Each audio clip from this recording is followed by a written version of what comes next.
tu rakmal chiao sung hong kan wo mang cha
varong zon til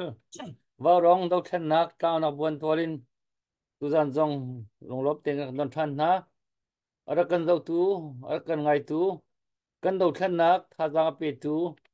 adir kam tu nan di lak nan kut kan tlai na nan chunga kan lom jun tha nikul le nili kum thong ni kum kul le kum li si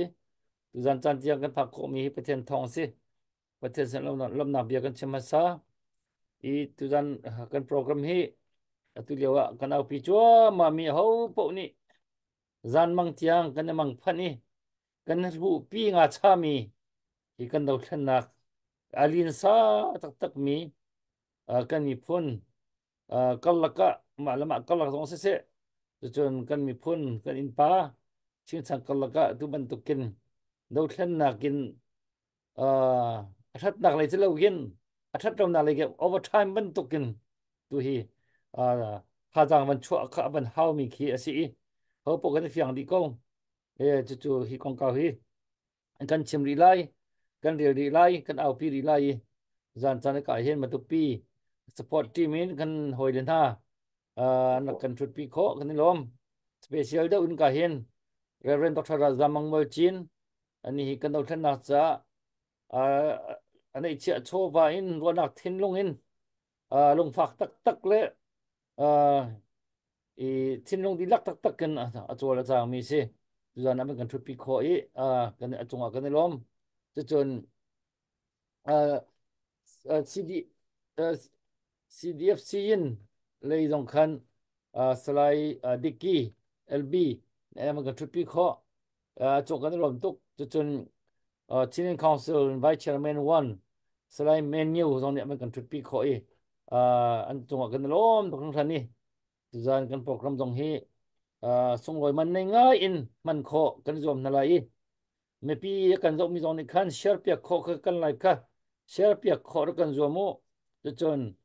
a her big mi chu atui da kan do than na ke mol hi afak chang azan afa chin lang mang ri kya hau afa kho chung afa ya hawi afa rual khan mi pi dong ba tak te in kan tan ve ta tak hau au mat ki i thei tar lo kho ti lo na nei mi po po ni chen thei di ding e a thei mi po po so so lo ding in tlang he kan au he tlok din kan au he tlok kan chim ve ko si a thei kho lo mi ai thei dar lo mi kan siri a si an chun a zai man ka thei kho ding ka si ti lo mi nong hol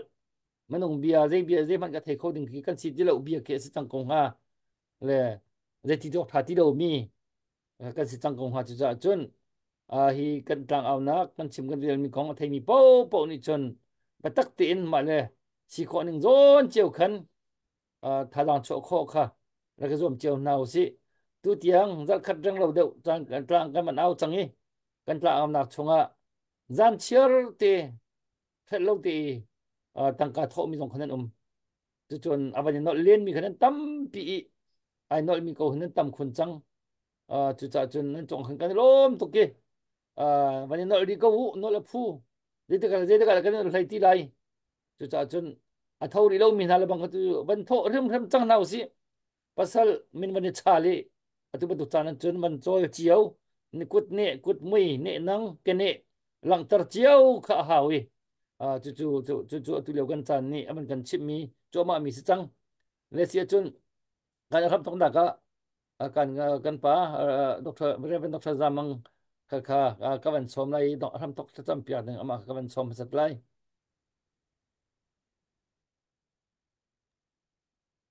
ka tha cham na se kan pa sana tha cham na se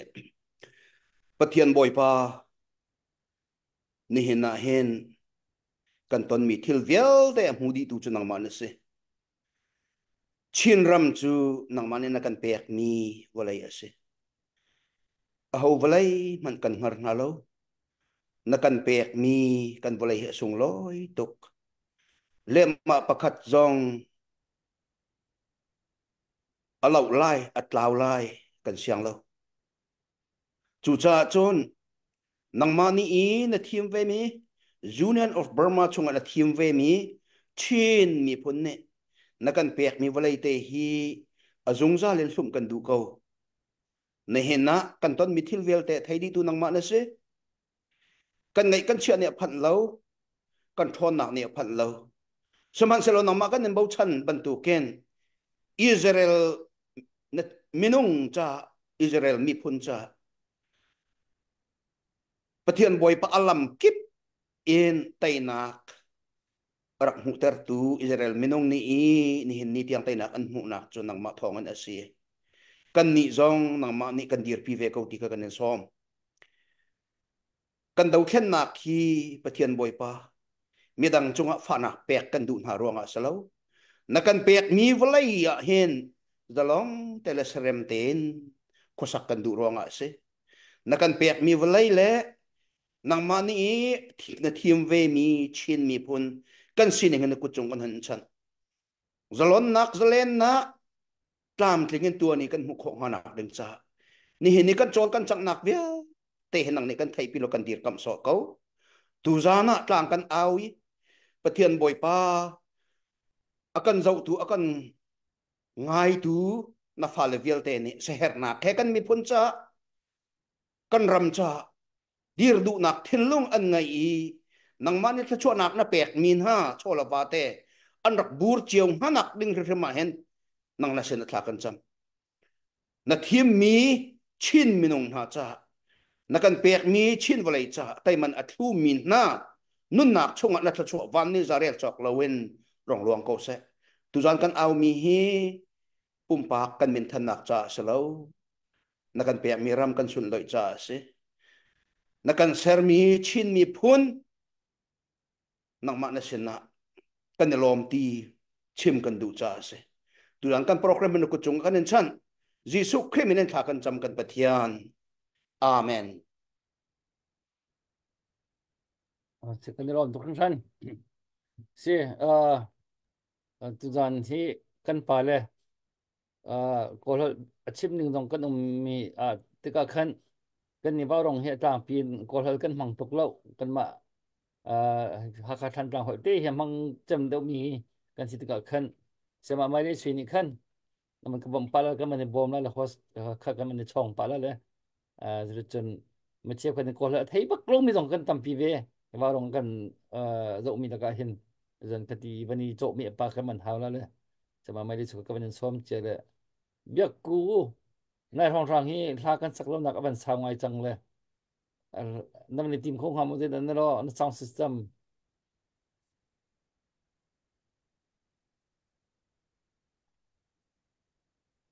กันอุมังชาที่มีค่าอะไรกันต้องมีสกปรกขันนายทองทางให้กัน kan hoi da cheu khat nu na kan liam tak mi na kong kan ruah hin kan lunga zur tuk chiao atunin chun long kha kan man thei chiao than tang le in kan fa kan nau kan hoi amwal kan liam tak mi na kha aman than te ka khan kan ngai chia tak tak hi upat nak sang bi kan pi na ti hi ni dang bia abom lo cha se ka long hi upat nak pek chu kan long silong ai ko na in upat nak kan pek na ti mi lang tan nak te khan hi la te hi man sa ta se lo Hello, Dr. Boy.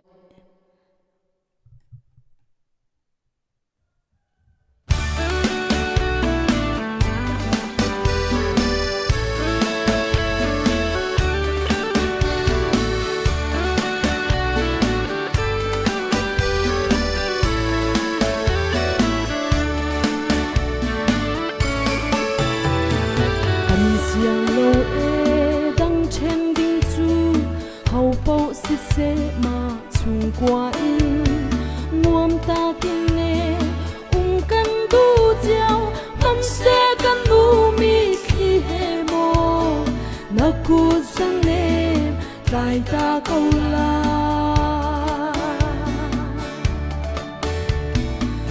ngai thiam ko sung nau kan nu na du bang cây chuan thiam lâu pha dây bao xích xe cả giang pha câu anh nét nát biết na đen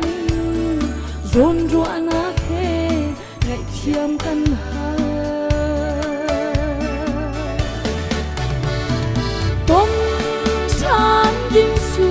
cả chim khâu lâu cả ra kia chan đi lâu xin lệ dùng dài thiên nát đi rất thấy chia mù đâm tên cần nu ô mong cha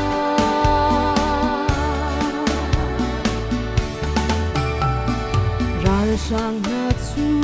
cần run le cần chun tua la du dong in mo cần phar lên nâu vài vuan đinh le xa xa biết der khi tên anh tung cả tàu lại bồi ba phía băng cần chinh tuần bia lâu ra đinh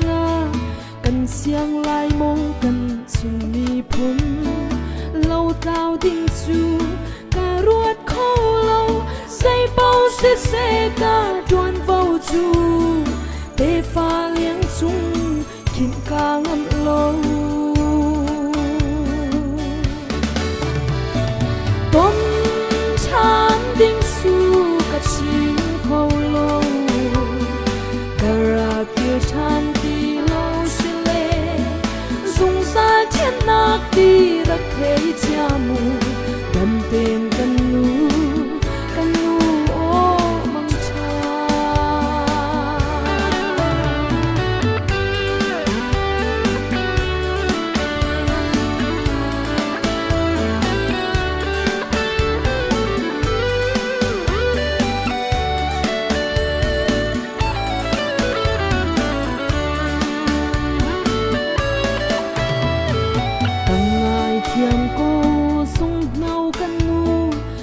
tu băng cây tuôn thiềm lâu phá dây bao xích xe cả giang pha câu anh nét nát biết na biển giòn ruộng nát he ngày thiềm căn ha anh chim tuần bia lâu ra đinh cần xiang lai mong cần chim đi phun lâu cao đinh chu cả ruột khô lâu dây bao xe cả chuan vào du để pha liếng chung khiến ca ngâm lâu tôm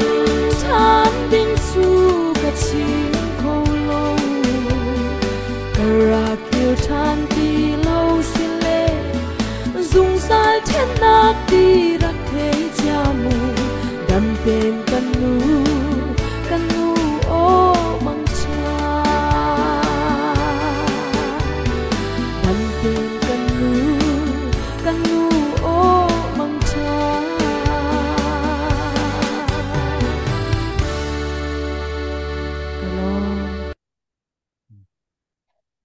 kan lom tok thang than ti la hi se tu banduk chan te hin amani tak ngai mi tha kan thin lo man kan khoi ngai tu tha khe si atua kan fa nu kan fa pa na atua kan pasal tha na chung khat salo rol chanin an thau di na do thlen nak kal hin ti hau por kan thei di na inyam da wi pau pau ni chun thi nun nak pe tho man an siam bak na lo asna yin với đang ở trên nền bia cái ngay tuần câu từ tan trên nền bia cái ngay này lâu thì bắc kinh mi phân làm cha thì anh ấy bền hại har viếc thì anh tuar asur anh tuar ahan anh tuar chuk anh kai chuk anh zuan chel chon kai chel nilin khan ti laka zet kum thum chung anh tuar noi atuban tu kan nak aman liam đâu thân nak le ai lim nak lo lo te ka hin hi chu ro len tak tak ka phu mi si atuban tu ke an kan liam ta te ka hin kan long zur tak tak kan nak tuar chiao khuarut ni popo kan nak tuar tok chiao an piak chan men na an te san tu hi alak atang mi ahong nong ri mi ni hin an thi no chan he nun no chan chan tar veu si lo lak chol ve na si tu hi kan long fa nak vial te tha jang chan tar su ti kha kan chim nang mang mi be te kha in hem na ka rap na ka ka man nol than du ri ko asia chen ke ni hin lai hol ka ban chim lai le sema mai ni khan ko hol ban chim te lo si kan pa le dang kan sia jam kan nu do kan ka ban som te le ka kan chinen council kan vice chairman one Sulaiman New khaมันกันส้มเปียกแล้วนังมันกันเสียมาไม่ไรนังมันกันเลยสิไว้คัดเบียกันชิมตัวเห็นมีปัญหาจุงกันชิมมาขึ้นจนลมไปแต่ก็ไม่ปีเลยกับแค่ไปต้นเลยที่ขันไปอันนั้นดูกันนี่น้อยท่านไรที่จนมันกันส้มเปียกแล้วที่ขันน้ำมาก็มันเสียมาไม่ลิสิก็มันจะดูมันส้มดิ่ง Sise Dr. Boygalo. Dimine Jamari Digaro Tima Bono Labi Bowen Pere as CCF Vice Chairman Wambo as Lai and Menyuko Uzabara Peko Mare Mimi Sire Time Dolaka Kuchine Council Petapiro Akuleshi Bari Pipianele Satapse Matupi a Yene Petapiro Dolaka a Piotin Pio Tide Dariaro Chimpitu a Pauno le Tit Tide. So that I'm your solution, no? Up your job, boy, address, Vice Chairman one go, pay cover. Okay. Barong, pay to pay that in it, could they all like Alo, the Kaba, Apama, Shini, the Chung community, Alo, but not issue that Alo, Megalan and Kemalo, Uza, you know, no concept about it. Cool, you know, the Chen, the Wama. အားလုံးသိကြတဲ့အတိုင်းပဲလက်ရှိအခြေအနေကဒီစိတ်ဝမ်းကွဲပြားစရာတွေသဘောထားကွဲပြားစရာတွေနဲ့ကြီးမားတဲ့စိန်ခေါ်မှုတွေရင်ဆိုင်ရတဲ့ကာလဖြစ်တယ်လို့လည်းကျွန်တော်တို့ပြောလို့ရပါတယ်အဓိကတော့ဒါကကျွန်တော်တို့တော်လှန်ရေးကာလအတွင်းမှာကျွန်တော်တို့မလွဲမရှောင်တာဖြစ်ပေါ်လာတဲ့ဒီ current issue လို့ပြောလို့ရပါတယ်ဒါကိုလည်းပဲအားလုံးကျွန်တော်တို့ဖြစ်တည်မှုဖြစ်စဉ်ပေါ်မှာအားလုံးကကျွန်တော်တို့နေမျိုးတဲ့သူဒီဖြစ်စဉ်ကိုကျွန်တော်တို့သဘောကျတဲ့သူဒီအပေါ်မှာဂျင်းတဲ့သူချင်းအတိုင်းဝိုင်းအားလုံးကမရှိတော့ဘူးလို့ထင်ပါတယ်အားလုံးရဲ့မျှော်လင့်ရည်မှန်းချက်ကချင်းတစ်မျိုးသားလုံးစုစည်းညီညွတ်တဲ့အခင်းချင်းမျိုးကျွန်တော်တို့တစ်မျိုးသားလုံးစုစည်းညီညွတ်နိုင်တဲ့ပေါင်းစုစည်းမှုမျိုးကိုပဲအားလုံးကလူလားတောင်းတကြတာဖြစ်ပါတယ်ဒီလူလားတောင်းတချက်အတိုင်းပဲကျွန်တော်တို့ဒီကပြန်လဲစုစည်းနိုင်ဖို့အားလုံးစိတ်ဝမ်းကွဲပြားမှုသဘောထားကွဲပြားမှုတွေကိုပြန်လဲစုစည်းနိုင်ဖို့ဆောင်ရွက်နေတဲ့ကာလဖြစ်တယ်လို့လည်းကျွန်တော်တို့ပြောလို့ရပါတယ် ပထမအနေနဲ့ကျွန်တော်ပြောချင်တာက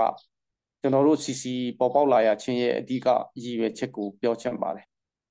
တော်လှန်ရေးကာလကျွန်တော်တို့2021ကနဲ့2023 CC မပေါ်ပေါက်မီကာလအထိကျွန်တော်တို့ဒီတော်လှန်ရေးဖြစ်စဉ်တွေမှာနိုင်ငံရေးရဥဆောင်နိုင်ဖို့ဆိုပြီးတော့မှကျွန်တော်တို့ ICNCC ဆိုတာလဲဖွဲ့စည်းပေါ်ပေါက်ခဲ့ပါတယ်သို့ပါတော့လည်းပဲ ICNCC ရဲ့စုဖွဲ့မှုအပိုင်းမှာလည်းပဲကျွန်တော်တို့အားလုံးစုစည်းနိုင်တဲ့ချင်းတစ်မျိုးသားလုံးကိုကိုစားပြုနိုင်တဲ့အခင်းချင်းမျိုးကိုကျွန်တော်တို့ပေါ်ဆောင်နိုင်ဖို့အခက်အခဲတွေများစွာကြုံခဲ့ရတဲ့အခါမှာကျွန်တော်တို့ဒီချင်းလင်းကောင်စီဆိုတဲ့ကျွန်တော်တို့ချင်းလင်းကိုပြန်လဲစုစည်းနိုင်ဖို့ဘုံဆုံမှလမ်းကြောင်းကိုရွေးချယ်ခဲ့ရတဲ့ဖြစ်စဉ်ဖြစ်ပါတယ်ချင်းလင်းကောင်စီအနေနဲ့ခုချိန်မှာonline ပေါ်တွေမှာမီဒီယာတွေပေါ်မှာတချို့သော lobby တွေကမြေပြင်ခြေနေနဲ့လွှဲမှားတဲ့ပြောဆိုမှုတွေထုံးဆော်မှုတွေ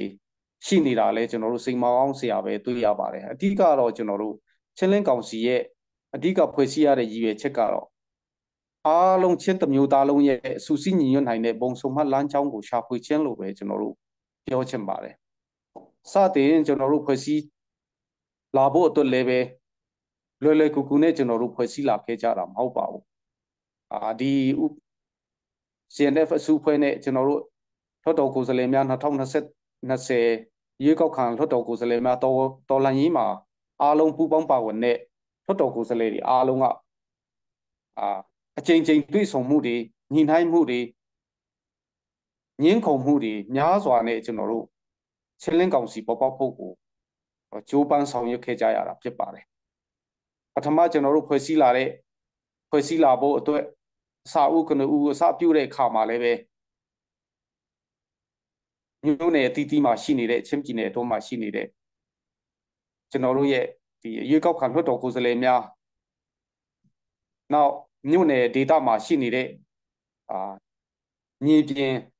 အုပ်ချုပ်ရေးအဖွဲ့တွေအားလုံးနဲ့သဘောထားတွေရယူပြီးတော့မှကျွန်တော်တို့စုဖွဲ့ဖို့ဆောင်ရွက်ခဲ့ကြတာဖြစ်ပါတယ်သို့ပါတော့လည်းပဲကျွန်တော်တို့ရဲ့မြန်မာမှန်းနိုင်တဲ့ဒီစိတ်ဝင်ကွဲပြားမှုကိုစတင်ကြုံတွေ့ရတဲ့အခါမျိုးလဲ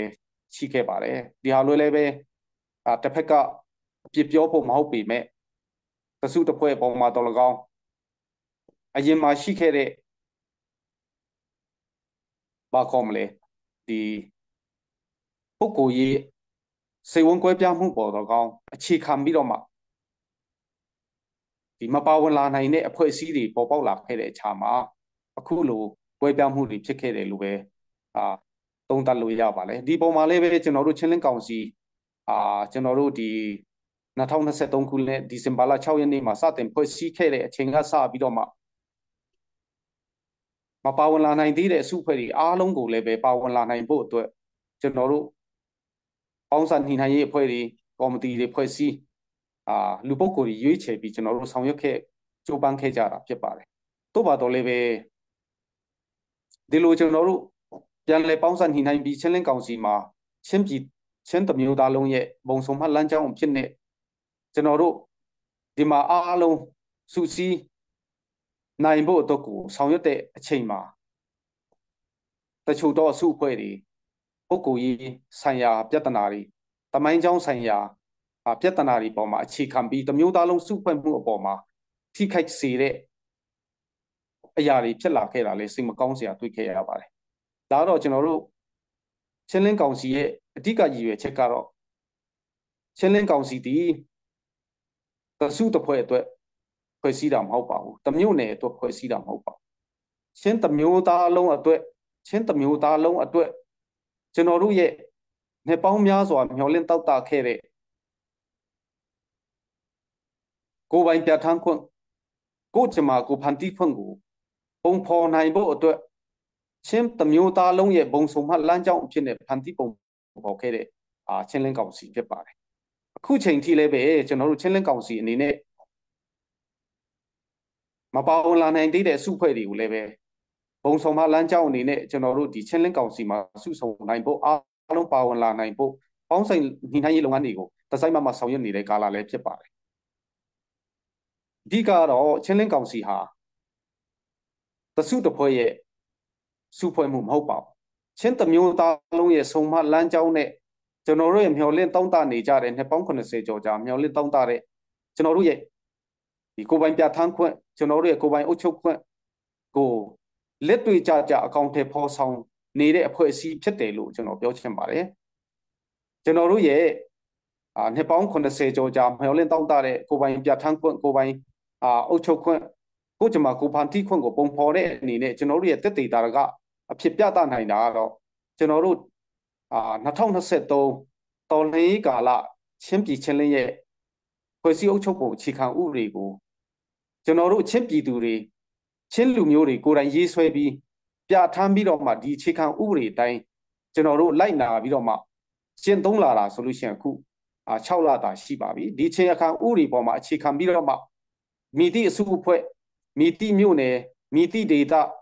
မိတိလူမျိုးမှအခြေခံဥပဒေရဲ့ပြင်ပမှာမရှိဘဲနဲ့ဒီကျွန်တော်တို့2023ဖွဲ့စည်းအုပ်ချုပ်ပုံအခြေခံဥပဒေချင်းပြည်ချင်းလင်းကိုအခြေခံပြီးတော့မှဒီပေါ်မှာလေးစားလိုက်နာပြီးတော့မှကျွန်တော်တို့ချင်းပြည်ချင်းလင်းကိုဖွဲ့စည်းတည်ထောင်ဖို့ကျွန်တော်တို့ကြိုးပမ်းဆောင်ရွက်နေတဲ့ကာလဖြစ်ပါတယ်ဒီတော့ဒီချင်းပြည်ချင်းလင်းကောင်စီဟာကျွန်တော်တို့ရဲ့ချင်းတစ်မျိုးသားလုံးရဲ့စုစည်းညီညွတ်မှုပေါင်းစုံနိုင်မှုစုစည်းညီညွတ်နိုင်မှုပေါ်မှာအဓိကညှော်မှန်းပြီးတော့မှဒီ6လတာကာလကိုကျွန်တော်တို့ဖြတ်တန်းလာတာဖြစ်ပါတယ်ဒါကတော့ကျွန်တော်တို့ချင်းပြည်ချင်းလင်းကောင်စီရဲ့ဒီအဓိကကျွန်တော်တို့ချင်းတစ်မျိုးသားလုံးစုဆုံနိုင်မှုအပေါ်မှာအခြေခံပြီးညှော်လင့်ရည်မှန်းချက်ဖြစ်ပါတယ်အဓိကကတော့ကျွန်တော်တို့ချင်းပြည်ချင်းလင်းကောင်စီရဲ့မဟာဗျူဟာအတိုင်းပဲစစ်ရေးနဲ့နိုင်ငံရေးကိုဟန်ချက်ညီညီဖော်ဆောင်ရမယ်ဆိုတာကျွန်တော်တို့မဟာဗျူဟာချမှတ်ထားတာရှိပါတယ်အဲ့လိုပဲကျွန်တော်တို့စစ်ရေးအရအားလုံးသိရှိကြပြီးဖြစ်တဲ့အတိုင်း2021နွေဦးတော်လှန်ရေးရဲ့ကနဦးအစကလေးကဒီနေ့အထိမြို့နယ်အသီးသီးမှာကွဲပြားနေတဲ့ကျွန်တော်တို့ရဲ့ဒီ CDF တိုင်းရင်းတပ်ဖွဲ့တွေဒေသကိုအခြေပြုတဲ့ကျွန်တော်တို့ရဲ့တော်လှန်ရေးတပ်ဖွဲ့တွေအားလုံးကိုပြန်လည်စုစည်းပြီးတော့မှခိုင်မာအားကောင်းတဲ့ကျွန်တော်တို့ရဲ့ချင်းပြည်ချင်းလင်းကာကွယ်ရေးတပ်ဖွဲ့တွေအဖြစ်ဖွဲ့စည်းနိုင်ဖို့လည်းကျွန်တော်တို့ကြိုးပမ်းဆောင်ရွက်နေတဲ့ကာလဖြစ်တယ်လို့ပြောချင်ပါတယ်ဒီပိုင်းမှာ online media တွေကနေတစ်ဆင့် lobby တွေကဒီချင်းပြည်ချင်းလင်းကောင်စီဟာအစုအဖွဲ့တစ်ခု CNA CNF တော်၎င်းဒီလက်နက်ကင်စုဖွဲ့တစ်ခုရဲ့ဥဆောင်မှုအောက်သူ့ရဲ့နိုင်ရေးဖော်ဆောင်မှုအောက်မှာတွားနေတဲ့အဖွဲ့အစည်းဖြစ်ပါတယ်ဆိုတာတွေကိုလည်းသူတို့ပြောဆိုနေကြတာဖြစ်ပါတယ်အမှန်တကယ်တော့ချင်းပြည်ချင်းလင်းကောင်စီဟာတစုတစ်ဖွဲ့အတွက်မဟုတ်ပါဘူးချင်းတစ်မျိုးသားလုံးအတွက်စုဖွဲ့ထားတဲ့အဖွဲ့အစည်းဖြစ်ပါတယ်ဒီထက်မှာပဲကျွန်တော်တို့ချင်းပြည်ချင်းလင်းကောင်စီအနေနဲ့2023အခြေခံဥပဒေပေါ်မှာအခြေခံပြီးတော့မှဒီအခြေခံဥပဒေရဲ့ပြဋ္ဌာန်းချက်တွေတစ်ခုချင်းအပေါ်မှာလေးစားလိုက်နာပြီးတော့မှတွားနေတဲ့အဖွဲ့အစည်းဖြစ်ပါတယ်ဥပဒေမဲ့ကျွန်တော်တို့ရဲ့ကိုးကားစရာအထောက်ထားဒီပြဋ္ဌာန်းချက်တွေမရှိဘဲနဲ့ကျွန်တော်တွားနေတဲ့အဖွဲ့အစည်းမဟုတ်ပါဘူး2023ကျွန်တော်တို့ချင်းပြည်ချင်းလင်းဖွဲ့စည်းပုံအခြေခံဥပဒေကိုကျွန်တော်တို့မှာပါဝင်နေတဲ့အစုအဖွဲ့အသီးသီးမြို့နယ်အသီးသီးတော်လှန်ရေးတပ်ဖွဲ့အသီးသီးကလေးစားလိုက်နာပြီးတော့မှကျွန်တော်တို့တွားနေတဲ့အဖွဲ့အစည်းဖြစ်တယ်လို့လည်းပြောချင်ပါတယ်ဒီချင်းပြည်ချင်းလင်းကောင်စီအနေနဲ့တော်လှန်ရေးကာလချင်းပြည်ချင်းလင်းစုစည်းညီညွတ်မှုလိုအပ်ချက်တွေကျွန်တော်တို့စစ်ရေးလိုအပ်ချက်တွေနိုင်ငံရေးလိုအပ်ချက်တွေကိုဥဆောင်မှုပေးနိုင်ဖို့အတွက်တော်လှန်ရေးကာလတစ်ခုအတွက်တာဖွဲ့စည်းထားတဲ့အဖွဲ့အစည်းဖြစ်တယ်လို့လည်းကျွန်တော်ပြောချင်တယ်ဒီတော်လှန်ရေးကာလလွန်မြောက်တာနဲ့ကျွန်တော်တို့ဒီချင်းပြည်ချင်းလင်းကိုစားပြုနိုင်တဲ့ချင်းပြည်ချင်းလင်းကိုဖန်တီးပုံဖော်နိုင်တဲ့နိုင်ရေးအဖွဲ့အစည်းတွေနဲ့ပြန်ပြီးတော့မှရှေ့ဆောင်သွားရမယ်လမ်းစဉ်လည်းရှိပါတယ်ဆိုတာအခြေခံဥပဒေမှာတည်လင်းပေါ်ပြထားပြီးသားဖြစ်ပါတယ်ကျွန်တော်2023ဖွဲ့စည်းအုပ်ချုပ်ပုံအခြေခံဥပဒေမှာကျွန်တော်တို့ချင်းပြည်ချင်းလင်းကောင်စီရဲ့လုပ်ငန်းတာဝန်တွေဖြစ်တဲ့လုပ်ငန်းတာဝန်များမှာပါပြီးသားဖြစ်ပါတယ်ချင်းပြည်ချင်းလင်းကောင်စီအနေနဲ့ခိုင်မာအားကောင်းတဲ့ကျွန်တော်တို့ရဲ့ဒီအခုတည်းသောချင်းပြည်တပ်မတော်ကြီးပေါက်ဖို့နဲ့ဒီတော်လှန်ရေးကာလအတွင်းမှာ ကျွန်တော်တို့ဒီချင်းပြည်ချင်းလင်းအတွက်လိုအပ်တဲ့ permanent constitution ကိုရေးဆွဲရမယ်ဆိုတာလဲကျွန်တော်တို့အတိလင်းဖော်ပြပြီးဖြစ်ပါတယ်တချို့သောနားလည်မှုလွဲမှားမှုတွေရှိပါတယ်ဒီ2023ချင်းပြည်ချင်းလင်းဖွဲ့စည်းအုပ်ချုပ်ပုံအခြေခံဥပဒေဟာတစ်ဖက်သက်ရေးဆွဲထားတဲ့ဥပဒေဖြစ်ပါတယ်ဆိုတဲ့ဝေဖန်မှုတွေလည်းရှိပါတယ်ဒီဟာကတော်လှန်ရေးကာလအတွင်းမှာကျွန်တော်တို့အသုံးပြုမဲ့အခြေခံဥပဒေဖြစ်တယ်ဆိုတာကိုကျွန်တော်တို့ချင်းပြည်ချင်းလင်း constitution ရဲ့ပုံမှန်106မှာအတိအလင်းဖော်ပြထားတာဖြစ်ပါတယ်ဒီကာလအတွင်းမှာအားလုံးချင်းတစ်မျိုးသားလုံးပါဝင်တဲ့ချင်းတစ်မျိုးသားလုံးရဲ့လိုလားတဲ့ကိုယ်ပိုင်ပြဋ္ဌာန်းခွင့်နဲ့အညီကျွန်တော်တို့ရဲ့ဒီချင်းပြည်ချင်းလင်း permanent constitution ကိုရေးဆွဲရမယ်ဆိုတာကျွန်တော်တို့ဒီချင်းပြည်ချင်းလင်းကောင်စီရဲ့လုပ်ငန်းတာဝန်ဖြစ်နေကျွန်တော်ထည့်ထားတာဖြစ်ပါတယ်ဒါကိုလည်းပဲဒီမပါဝင်သေးတဲ့စုဖွဲ့တွေတော်လကောင်းချင်းပြည်သူများတော်လကောင်းကောင်းစွာသဘောပေါက်နားလည်ဖို့လိုအပ်လိမ့်မယ်လို့ထင်ပါတယ်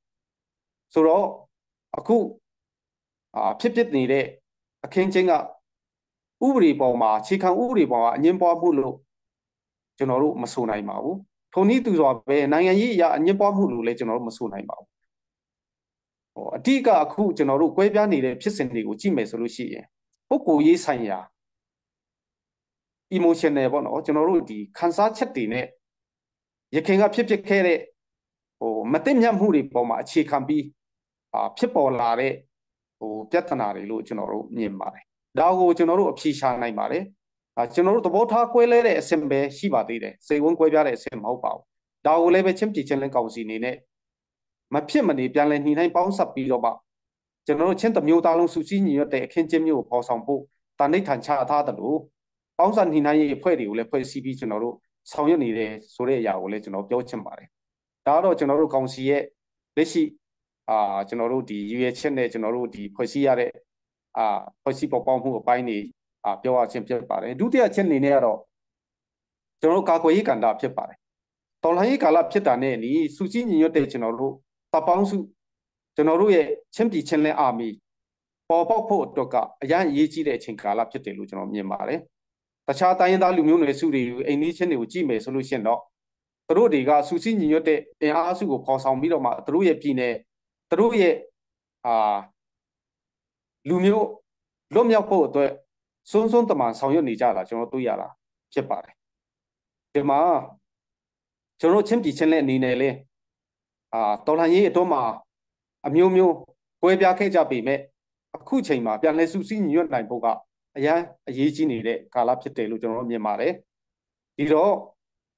ကျွန်တော်ချင်းပြည်ချင်းလင်းကောင်စီအနေနဲ့တခုတည်းသောကျွန်တော်တို့ကာကွယ်ရေးချင်းပြည်ချင်းလင်းကာကွယ်ရေးတပ်ဖွဲ့တွေကာကွယ်ရေးတပ်မတော်တွေဖြစ်လာဖို့အတွက်ကိုကျွန်တော်တို့ဒီစူးစမ်းဆောင်ရွက်နေတဲ့ကာလဖြစ်တယ်ဒီတော့မှာပဲတယောက်နဲ့တယောက်သဘောထားကွဲလွဲမှုတွေပေါ်လာတယ်ဒါပေမဲ့ဒီဟာလည်းပဲကျွန်တော်တို့ဘာခေါ်မလဲကြီးမားတဲ့ပြဿနာကြီးလို့တော့အားလုံးမယူဆစေချင်ဘူးမဖြစ်မနေကျွန်တော်တို့ပြန်လဲစုဆုံရမယ်ဆိုတာတော့ကျွန်တော်တို့အားလုံးရဲ့သဘောဆန္ဒမှာရှိနေကြပါတယ်ဆိုတော့တစ်ဖက်ကနေလည်းကျွန်တော်တို့ဒီစိန်ခေါ်မှုတွေရှိတာပေါ့နော်စိန်ခေါ်မှုတွေကဘာလဲဆိုတော့ကျွန်တော်တို့အခုချိန်မှာဒီအများအားကျွန်တော်ပြောလို့ရှိပါတယ်ကျွန်တော်တို့ဒီစိတ်ဝင်ကွဲတဲ့အပေါ်မှာအကြောင်းလိုက်ပြီးကျွန်တော်တို့ညီကိုချင်းသဘောထားကွဲလွဲမှုပေါ်မှာအကြောင်းလိုက်ပြီးတခြားသောတိုင်းရင်းသားလူမျိုးတွေရဲ့ဝေရောက်ဆွတ်ဖက်မှုနဲ့ကျွန်တော်တို့တွေးထက်တန်ရုံဖြစ်မဲ့အခင်းချင်းမျိုးကိုပေါ်ပေါက်လာတဲ့အခါမှာအားလုံးသတိရှိကြဖို့လိုပါတယ်ဆိုတော့ကျွန်တော်တို့ညီကိုချင်းစကားများတာအိမ်တွင်းစကားများတာတခြားမှာရှိနေတဲ့တခြားသောပုဂ္ဂိုလ်တဦးကိုခေါ်ပြီးဒီညီကိုချင်းစကားများမှုကိုဝေရောက်ဖြည့်ရှင်းခိုင်းတာမျိုးဒီညီကိုတွေကို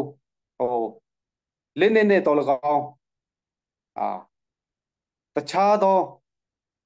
စွတ်ဖက်မှုနဲ့တော်လကောင်းဖြည့်ရှင်းခိုင်းတာမျိုးကကျွန်တော်တို့ချင်းမျိုးသားစုစည်းရေးရဲ့အဖြေမဟုတ်ပါဘူးအဓိကတော့ကျွန်တော်တို့ညီကိုချင်းကျွန်တော်တို့ဒီအိမ်တွင်းရေးပြဿနာကိုအိမ်တွင်းမှာဖြည့်ရှင်းဖို့လိုအပ်ပါတယ်ခုချိန်မှာမတူပီရဲ့အခြေအနေကိုကျွန်တော်တို့ကြည့်မယ်ဆိုလို့ရှိရင်မတူပီမှာဖြစ်ပေါ်နေတဲ့အခင်းချင်းကိုကြည့်မယ်ဆိုရင်ကျွန်တော်တို့ စိတ်ဝင်ကွဲပြားမှုအပေါ်မှာအခြေခံပြီးတော့မှတခြားသောလူမျိုးနယ်စုတွေရဲ့ချင်းပြည်ချင်းလေးရဲ့ပိုင်တဲ့နယ်မြေနဲ့အမျိုးသားဖြစ်တည်မှုကိုစိန်ခေါ်ချက်အဖြစ်နဲ့အမျိုးသားဖြစ်တည်မှုကိုရုံရောက်ဆုတ်ဖက်မှုအဖြစ်နဲ့ကျွန်တော်တို့မြင်နေရတာဖြစ်ပါတယ်။ဒါကြောင့်ချင်းတစ်မျိုးသားလုံးတတိရှိရမယ့်အချိန်ဖြစ်တယ်လို့ထပ်ပြီးကျွန်တော်ပြောချင်ပါတယ်။အားလုံးဒီနိုင်ငံတကာမှာရှိနေတဲ့ကျွန်တော်တို့ချင်းပြည်ချင်းလေးချင်းလူမျိုးတွေပေါ့နော်ချင်းလူမျိုးတွေအားလုံးကတတိကြီးစွာနဲ့ဒီကျွန်တော်တို့ရဲ့ပြင်ပရန်ကိုဘယ်လိုကာကွယ်ကြမလဲဘယ်လိုကျွန်တော်တို့စုစည်းညီညွတ်မှုနဲ့ပြန်လဲတိုက်ထုတ်ကြမလဲဆိုတာကအရေးကြီးတဲ့တွေးခေါ်ချက်အနေနဲ့နှလုံးသားထဲမှာစဉ်းစားစေချင်တဲ့စိတ်ရှိပါတယ်အဓိကတော့အခုမတူပီပြဿနာမှာလည်းပဲရည်ရွယ်ချက်ရှိနဲ့နိုင်ငံချင်းရည်ရွယ်ချက်ရှိနဲ့ဒီတခြားသောတိုင်းရင်းသားလူမျိုးနယ်စုတစ်ခုရဲ့ကျူးကျော်မှုကိုကျွန်တော်တို့ခံနေရတယ်လို့ကျွန်တော်တို့ပြောလို့ရပါတယ်ပထမပလက်ဝနယ်မြေဟာကျွန်တော်တို့တမိုင်းစဉ်စစ်ကျွန်တော်တို့ချင်းပြည်ရဲ့နယ်မြေဖြစ်နေ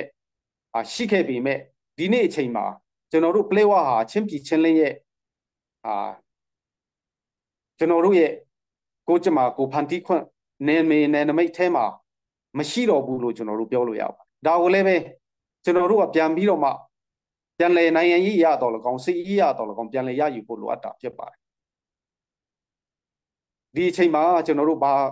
ကအဓိကလဲဆိုတော့ကျွန်တော်တို့စိတ်ဝမကွဲပဲနဲ့စုစည်းညီညွတ်မှုပေါ်မှာအခြေခံပြီးတောရမယ်ကာလဖြစ်တယ်စုစည်းညီညွတ်မှုကိုပြန်ပြီးတော့မှအခြေခံရဖို့ဖြစ်တယ်ဆိုတာကိုလည်းထပ်ပြီးပြောချင်ပါတယ်ဒီမတူပီကိစ္စနဲ့ပတ်သက်ပြီးကျွန်တော်ပြောမယ်ဆိုလို့ရှိရင်ချင်းပြည်ချင်းလင်းကောင်စီအနေနဲ့မတူပီတိုင်းရင်းနှင်းရဲ့ဒီကျွန်တော်တို့ချင်းပြည်ချင်းလင်းကောင်စီကိုအကူအညီတောင်းခံမှုနဲ့ချင်းပြည်ချင်းလင်းကောင်စီရဲ့ပူးပေါင်းတပ်ဖွဲ့ကနေပြီးတော့မှမတူပီမှာပူးပေါင်းဆက်ဆံရေးဆင်နွှဲဖို့တရားဝင်ရေးသားပေးဖို့စာပေါ်အခြေခံပြီးတော့မှချင်းပြည်ချင်းလင်းကောင်စီ leading committee ရဲ့ဆုံးဖြတ်ချက်အရဒီချင်းပြည်ချင်းလင်းအစိုးရရဲ့လက်အောက်မှာရှိတဲ့ကာကွယ်ရေးဝန်ကြီးဌာနဝန်ကြီးကို mandate ပေးပြီးတော့မှဒီမတူပီကိုပူးပေါင်းဆက်ဆံရေးဖော်ဆောင်ဖို့အတွက်ကျွန်တော်တို့ဆုံးဖြတ်ချက်နဲ့ဆောင်ရွက်ခဲ့တဲ့ဆက်ဆံရေးဖြစ်ပါတယ်ဒီမှာလည်းပဲမတူပီမှာဒီတိုင်းကျွန်တော်တို့ချင်းပြည်ချင်းလင်းကောင်စီအနေနဲ့ဒေသခံတွေရဲ့ဖိတ်ခေါ်မှုမရှိဘဲနဲ့ကျွန်တော်တို့ဆက်ဆံရေးဆောင်ရွက်ခဲ့တာမဟုတ်ပါဘူးဒေသခံတိုင်းရင်းတွေဖြစ်တဲ့မတူပီတမဟာနှစ်ရဲ့ဖိတ်ကြားမှုအရာအဖက်ဖက်ကနဲ့ကျွန်တော်တို့ဆွေးနွေးပြီးတော့မှချင်းပြည်ချင်းလင်းကာကွယ်ရေးဝန်ကြီးဌာနရဲ့အစီအမံနဲ့ပူးပေါင်းတပ်ဖွဲ့တွေနဲ့ကျွန်တော်တို့မတူပီမှာစစ်စင်ရေးဆောင်ရွက်ဖို့ကိုကျွန်တော်ဆုံးဖြတ်ခဲ့ကြတာဖြစ်ပါတယ်ဘယ်လိုဆုံးဖြတ်ခဲ့ကြပါတော့လဲပဲမမျှော်မှန်းနိုင်တဲ့အခုလိုပြဿနာတွေပေါ်လာတာကိုတော့ကျွန်တော်တို့စိတ်မကောင်းပါဘူးဒါပေမဲ့ဒါကိုလည်းပဲကျွန်တော်တို့ပြောနေပါတယ်အတိကမတူပီဒေတာခံရဲ့သဘောဆန္ဒကိုကျွန်တော်တို့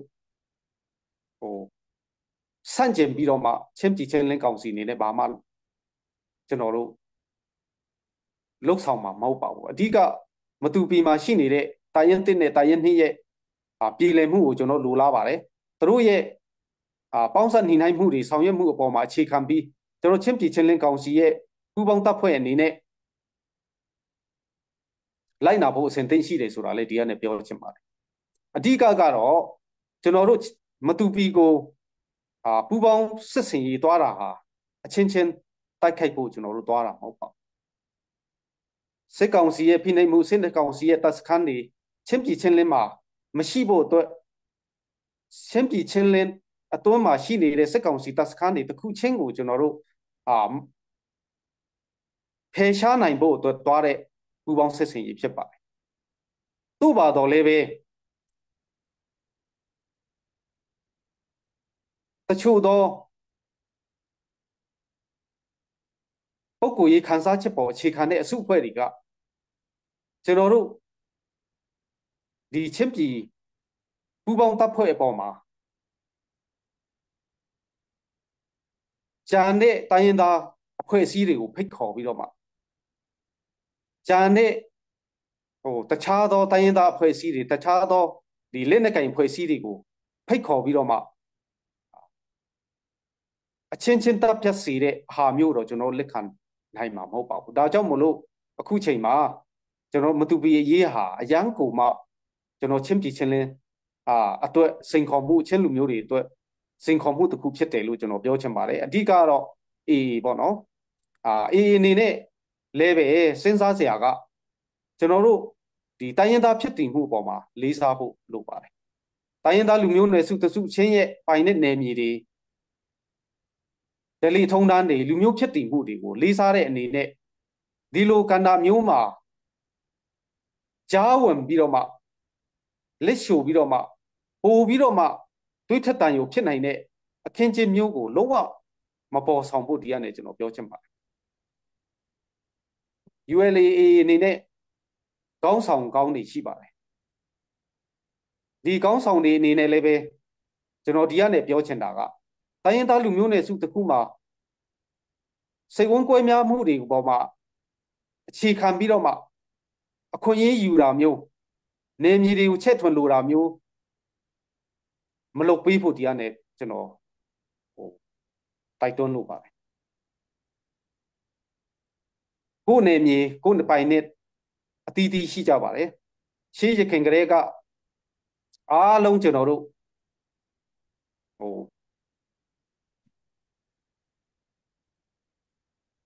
ကိုယ်လူမျိုးဖြစ်တည်မှုနဲ့ကိုယ်ပိုင်တဲ့နေမြေနဲ့ရှိနေကြတာဖြစ်ပါတယ်ဆိုတော့ကျွန်တော်တို့ချင်းပြည်ချင်းလက်အနေနဲ့လဲတခြားသောပေါင်းနယ်တွေနဲ့တိုင်းရင်းသားဖြစ်တည်မှုနယ်မြေတွေကိုချက်ထွန်ပြီးတော့မှစည်ဖော်ဆောင်မှုလုပ်မှာမဟုတ်တလို့ဂျာနဲ့ဒီ AA အနေနဲ့တော်၎င်းကျွန်တော်တို့ချင်းပြည်ချင်းလက်အတွင်းမှာပိုင်တဲ့နယ်မြေနဲ့အမျိုးသားဖြစ်တည်မှုထိပါနှောက်ယှက်မှုတွေကိုမဆောင်ရွက်ပေးဖို့တော့ကျွန်တော်တို့ဒီကနေတောင်းဆိုချင်ပါတယ်အဓိကတော့ဒီချင်းပြည်ချင်းလက်ပူးပေါင်းတပ်ဖွဲ့အနေနဲ့အခုမတူပီဆက်ဆင်ရေးမှာဆောင်ရွက်နေတာဟာမတူပီပူးပေါင်းဆက်ဆင်ရေးတွေကိုဖော်ဆောင်နေတာဟာချင်းအချင်းချင်းတိုက်ခိုက်ဖို့မဟုတ်ဘဲနဲ့ကျွန်တော်တို့ချင်းပြည်ချင်းလက်အတွင်းမှာရှိနေတဲ့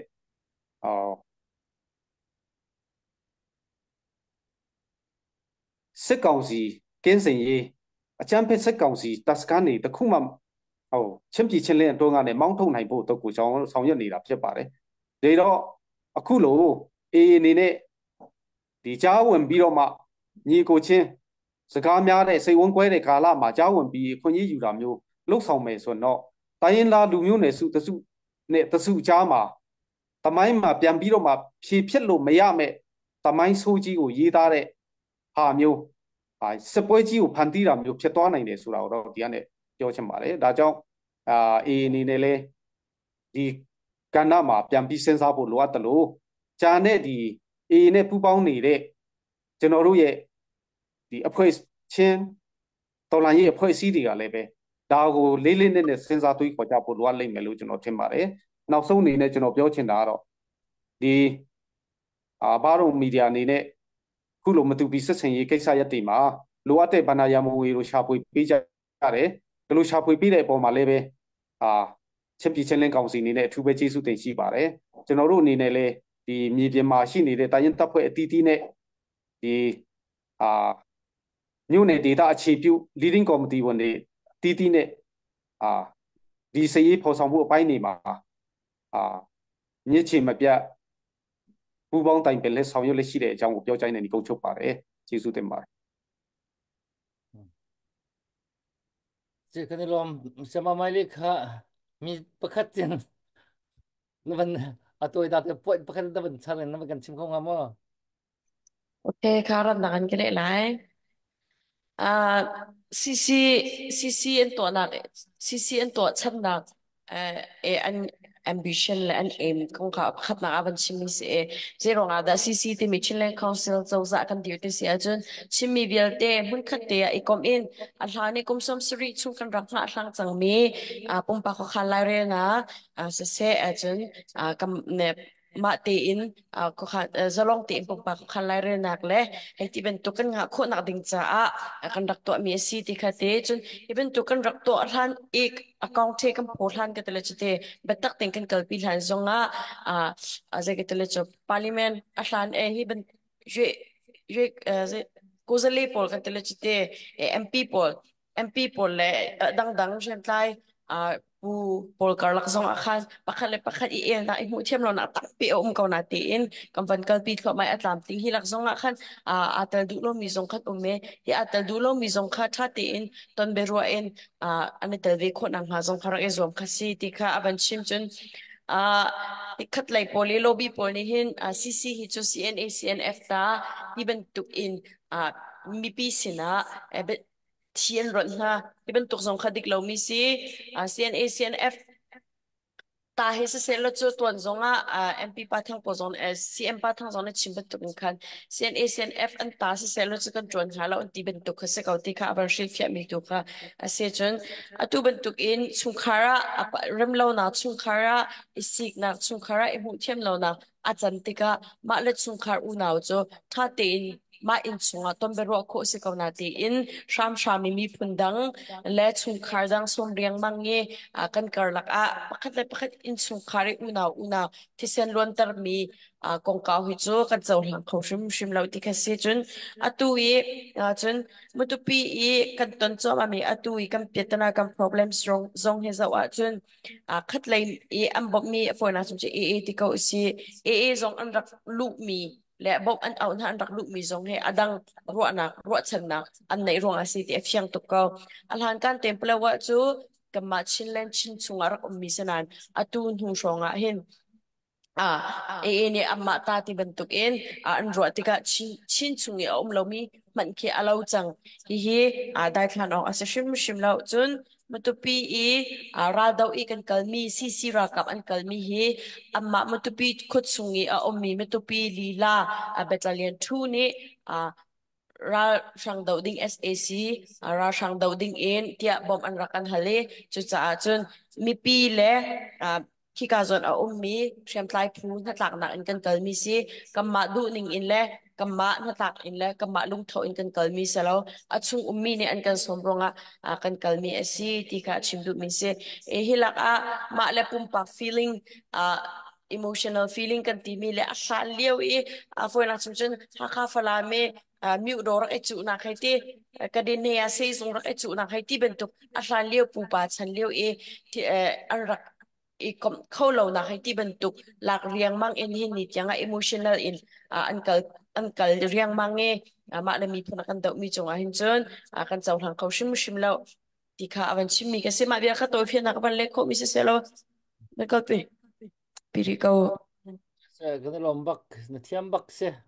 tôi phiang tak kan point ping tak na man le kho le kan lom to kadang jong kha ko lan chi pop pop cho ready ten da kan piak ri lo mo kha na tha bak kan hu ka tha kan lom le si update kan man to ta la update kan man to kho khan chun pumoi na ma khan host kha man kan chong te loการเสียดำตรงกับชิมรีแล้วตัวประคัดนักตัวข้ากันชินคอนซิลไวเชอร์แมนวันค่ะสไลด์เมนยูค่ะเป็นชิมภาษาจะมีเสียดังหัวมันเบียนชิมรีแล้วสิเบียตัวเฮอะไรอะเมนูประคัดมีประคัดจงกันชิมันจุ่มปีกันไงตัวตรงนี้อันวีไวไงเลยนอกตัวกันนอกเรียนโคสิเลยชาวเดียวกันชิมขันที่ก็รายเรื่องต่างๆสิที่เขาเป็นชิมก็เป็นดูเลยอัปเดตผู้พันก็เป็นสมมติจำลาอัปเดตหนึ่งในหม้อ Hello, Sisa. Auckland New Zealand, Auckland Quain. Pu akung pi chia in, dola som nga. Do chin sung, abikal nu, dong va, dola som nga. Pu biak peng chung, mai ka, dola som nga. Pu liang mong, ti bing,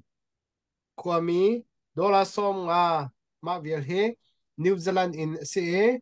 Australia in min chim adu lem lo na ten isukor ka chim ko lai mo phat Australian si dollar zakat pu ong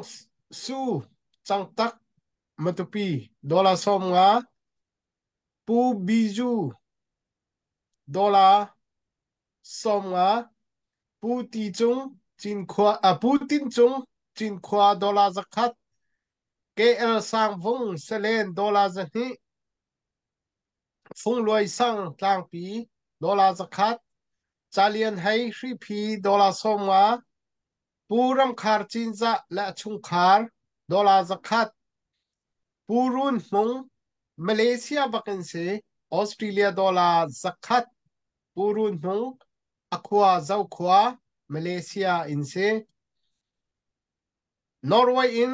มินชิมเลากะฮอยปานีดอลลาร์สักขัดปูเทียลไฮกูชะดอลลาร์สักขัดสไลดูเจลเลียนชิงไลตักดอลลาร์สองมาปูช่างเอียนหุ่นทาร์พาดออสเตรเลียอินซีจ้าอัธยาลิงเตอฮีเอไม่ไกมาประคัดมันนี่เอปังอาจะกระโดดข้อหน้าชินรำชุงอินช่วกนาเซอันมาลองละโมดอลลาร์สักขัดเฮวันทรอลหน้าปูมุนชองกลางปีดอลลาร์สองมาเวียนให้อัปเดตกระตัวข้อตอกเสนอตูจิงคากระหอยเลนหามิเลียงกันไหนแลฟอนี่อากาศชนมีกันเทช่วยมีนาไอกุนอ่า text ไม่ใช่เต็นทองวันกระทันอุลอจะจงกวันตัวทานลาติเขากวันเนนอลฮะไกลอมาเวียจะสริเซกุดเบกนักเฮกันลุงลบนักลัง Kavun pe vetala sẽ walte sinin dollar zakat min chim dulo mi sinin dollar somnga dak thaboy na zai mi rak tho u na ti ronga kan se min chim dulo mi ni dollar somnga ma pan ki kawan nei kho to kan se kan lom tuk tina kan lom nang za pe bek nang lang tam si na lom đang te tan ti mo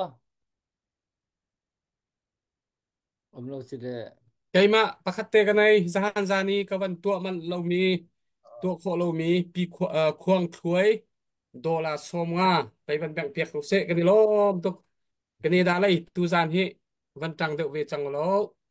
sẽ Kema se. mình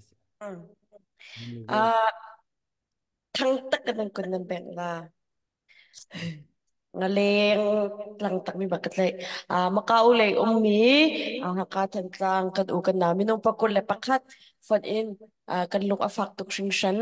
hiban tukin kan unang na anton he shashim kan ram sunga uman kan dulaw ti in ang ventile US dollar hongkat makasina ban kwat makau ummi hakatan lang unamin nung pakul pakat anse minaw tete amma ni jam ban kwat jam pakat kanay rini jo cô rầm chumin si ấy cả thảo chân tâm pi giống cái tí khâu mi cái pi khâu lâu xin là đi in cái tí khổ tộc tiền vấn đề cái đủ về trả cái pi khâu về hamo cái tí chú mà tụi pi amani tiền ra cái tí pi cái tí mà tụi pi amian sống tiếng này bố su trong pi bà re CCA bồi phia xin sao sao bà sẽ chim pi mà alo mà shi bu lo pio pi bà sẽ mà cái tí mà này cái government tính khẩn là treo và cái quát mà việc update cái tộc mi sẽ cái này lom tộc sinh sản bồi bàn là bị chín ha sẽ sẽ cái chỗ bần lâu mi song rồi tụi mình mà cao lấy kan unam tha kan rom to kolam lei zong kan rom tak tak asung lo phun dang ten ka asung loi mi tha jang si ma kha nan to mi ni khan ram leng US mi ram tha mi pol kha fak tak tak kan akan challenge tikha I thei nau si lo challenge mi thei lo hi apai ngai mi si thu tling ngai cái si thu tin nak ngai si mi ni akan challenge mi thei lo hi tu cha chon ma ka u na man tho kolam na man tho changa khan chon ram leng nge mi asum so mi pol ka cho je ti mo hal ding ki ti lo afak tak tak mi ki se kan lom ka hen ke dong ni kan ka ban to be la le si pakat na ka ka rak thu mi reverend dr zamang ani he ku ti tik mana barong rak thu da hin kut long rak lut bal lo choba do ra thum he tu he rak chu rak lut di kut special kut be ka si mo ani chu ama zong he atho ka hin dot big lian siang khan han atun amin dak chim du lo sa pi min lo bakin tam tak tangarak po atu chu amin khi kan chim chang ko le tu chom reverend zamang timo ama jeng jeng dr zamang nang ma bi na ba nong thu da han atha tho ve kai te ko se lo mo zakat aban tho le na thu dok rema khan he se ko atha tho mi ki anak yaman tu he ve fei tu pakat nan sinak ka lang kan rom tok pupui te bet sim ko war bak tin ปุยเดียวันสัมปะกูฮิตุฮิไทยจานอสมเปียเขาเท่าไรอสมปุ่มมวยรัก kip ไทยก็ kip zana ara lai kip zana สิกิบจานตัวสิตีเสียจัง hmm นอลมังเลียนทันตังมันถอดแล้วมังมีโดนจะคัดจนก็มินมันชิมดูแล้วแล้วตีอันนี้จะมินก็มันชิมแล้วเฮ้เชมบักกันเชมนะฮาวตีก็โดนจะคัดมันท้อจนปุงมันกริงลุงดิ้ง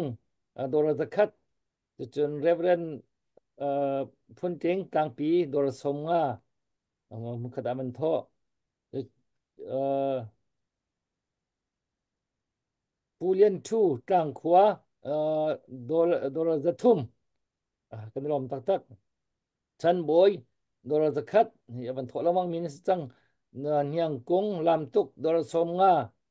สู้นายลุงตุ้มโดลสมงาอาจารย์เชียบติดเดียวกันบันทอมินันเสปาร์ซีทันตังฟารอนเสโดลจะคัดนี่ต้องให้บันทอเป็งมิเส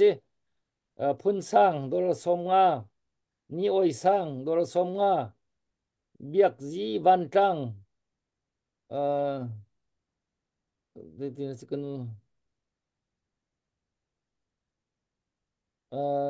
si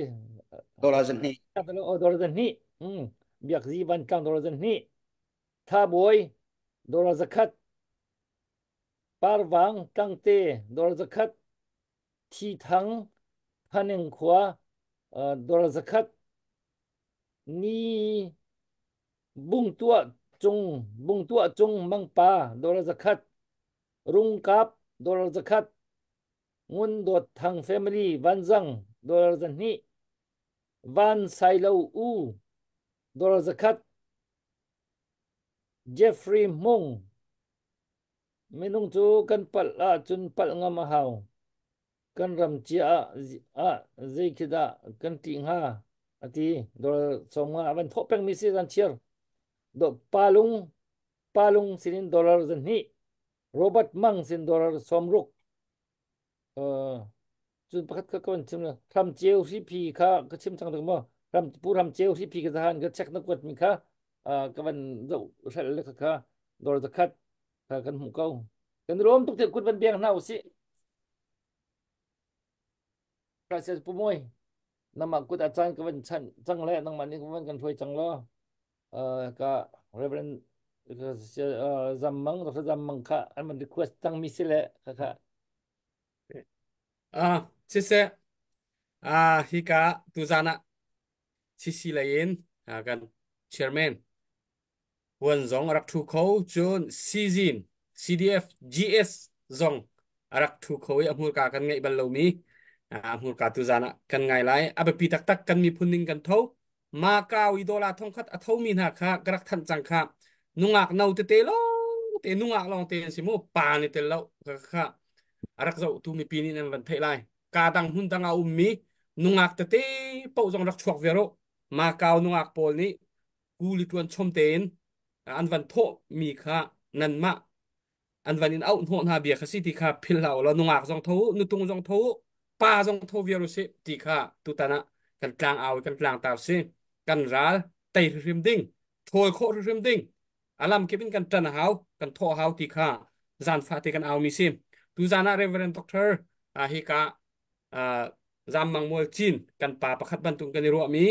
vào rong ni kan bau chan mi tu zan zonga avan kan thut pi khoi kan lom tak tak tu zan hi akan bia akan chim tu ding hi mi pui tling long ten si kan van ngai thua ma lai hika hin ka van ni chia tari lai reverend doctor zam mang ka van ni chia tari lai nak chu si jin lai kan koi hi CDF sin GS Park van som masala hi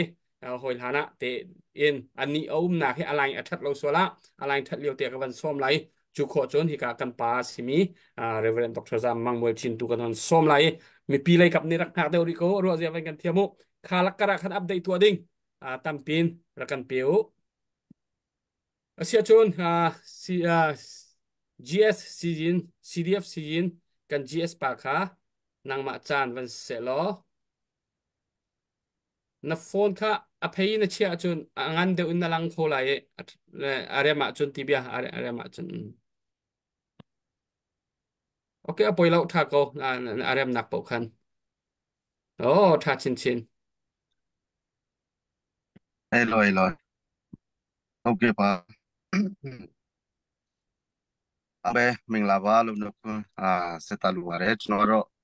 CDF CDMC mà GS tao vẫn thang xong đấy bút đi kỳ salin đi kỳ làm gọi về phía bà đấy siêu xóa chúng nó đi khu đồ bọn nó đi fundraising vào rong phiêu lô để fundraising mà khu đồ thế giao quân này sẽ gặp giao quân nhà để tao thu về chỉ dụ tiền đấy số trong chúng nó đi này siêu xóa biểu cha lưu lạiပြီးတော့မှကျွန်တော်တို့ဒီတခြားအရာမပြောခင်မှာကျွန်တော်တို့ဒီဘာရောင်းကနေပြီးတော့မှကျွန်တော်တို့ရဲ့ရဲဘော်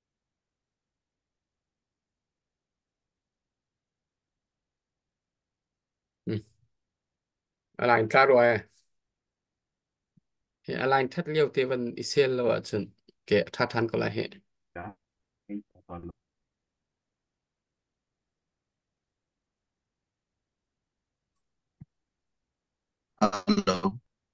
Hello ရပါတယ်ဆရာဟုတ်ပြီကျွန်တော်တို့ဒီတိုင်နဲ့စခန်းတိမ်ပွဲကနေပြီးတော့မှခြေထောက်ပြတ်သွားတဲ့ရဲဘော်3ယောက်ဘောနော်ကျွန်တော်တို့ဘာရောင်းကအဆအရာတွေပေါ့နော်သူစီယုံတက်တဲ့ချိန်ကနေစခြေထောက်တူတွေအလုံးပေါ့နော်အဆင်ပြေတဲ့ထိကိုနေပြေးတဲ့အတွက်ကြောင့်ပေါ့နော်အဲ့ဒါကျွန်တော်အဖွဲ့အစည်းနာမည်နဲ့ပေါ့နော်စီယူစွာဘာရောင်းမှာဦးစီးဦးဆောင်ပြုတ်နေတဲ့သူဒီခေါ်ပြီးတော့မှအလူရှင်အားလုံးပေါ်မှာသူပဲကျေးဇူးတင်တဲ့ဆိုကြောင့်ကျွန်တော်နေရှိဦးစွာပြောကြားလိုပါတယ်ပြီးတော့မှခုနကျွန်တော်တို့ဥက္ကဋ္ဌတိရဲ့ပြောသွားတဲ့အရာတွေကတော့တော်တော်လေးကိုစုံနေပါပြီဒါပေမဲ့ကျွန်တော်အနေနဲ့ထပ်ပြီးတော့မှအခုလိုကျွန်တော်တို့ဒီမတူပီပူပေါင်းစစ်စင်ရေးနဲ့ပတ်သက်ပြီးတော့မှကျွန်တော်ဒီနည်းနည်းကျွန်တော်ပြောချင်တာကပေါ့နော်အခု line ပေါ်မှာ lobby တမားတွေကကျွန်တော်တို့မတူပီပူပေါင်းစစ်စင်ရေးလောက်တာချင်းတိုက်အောင်လုပ်တယ်ပေါ့နော်ဘယ်လိုပြောမလဲကျွန်တော်တို့ကို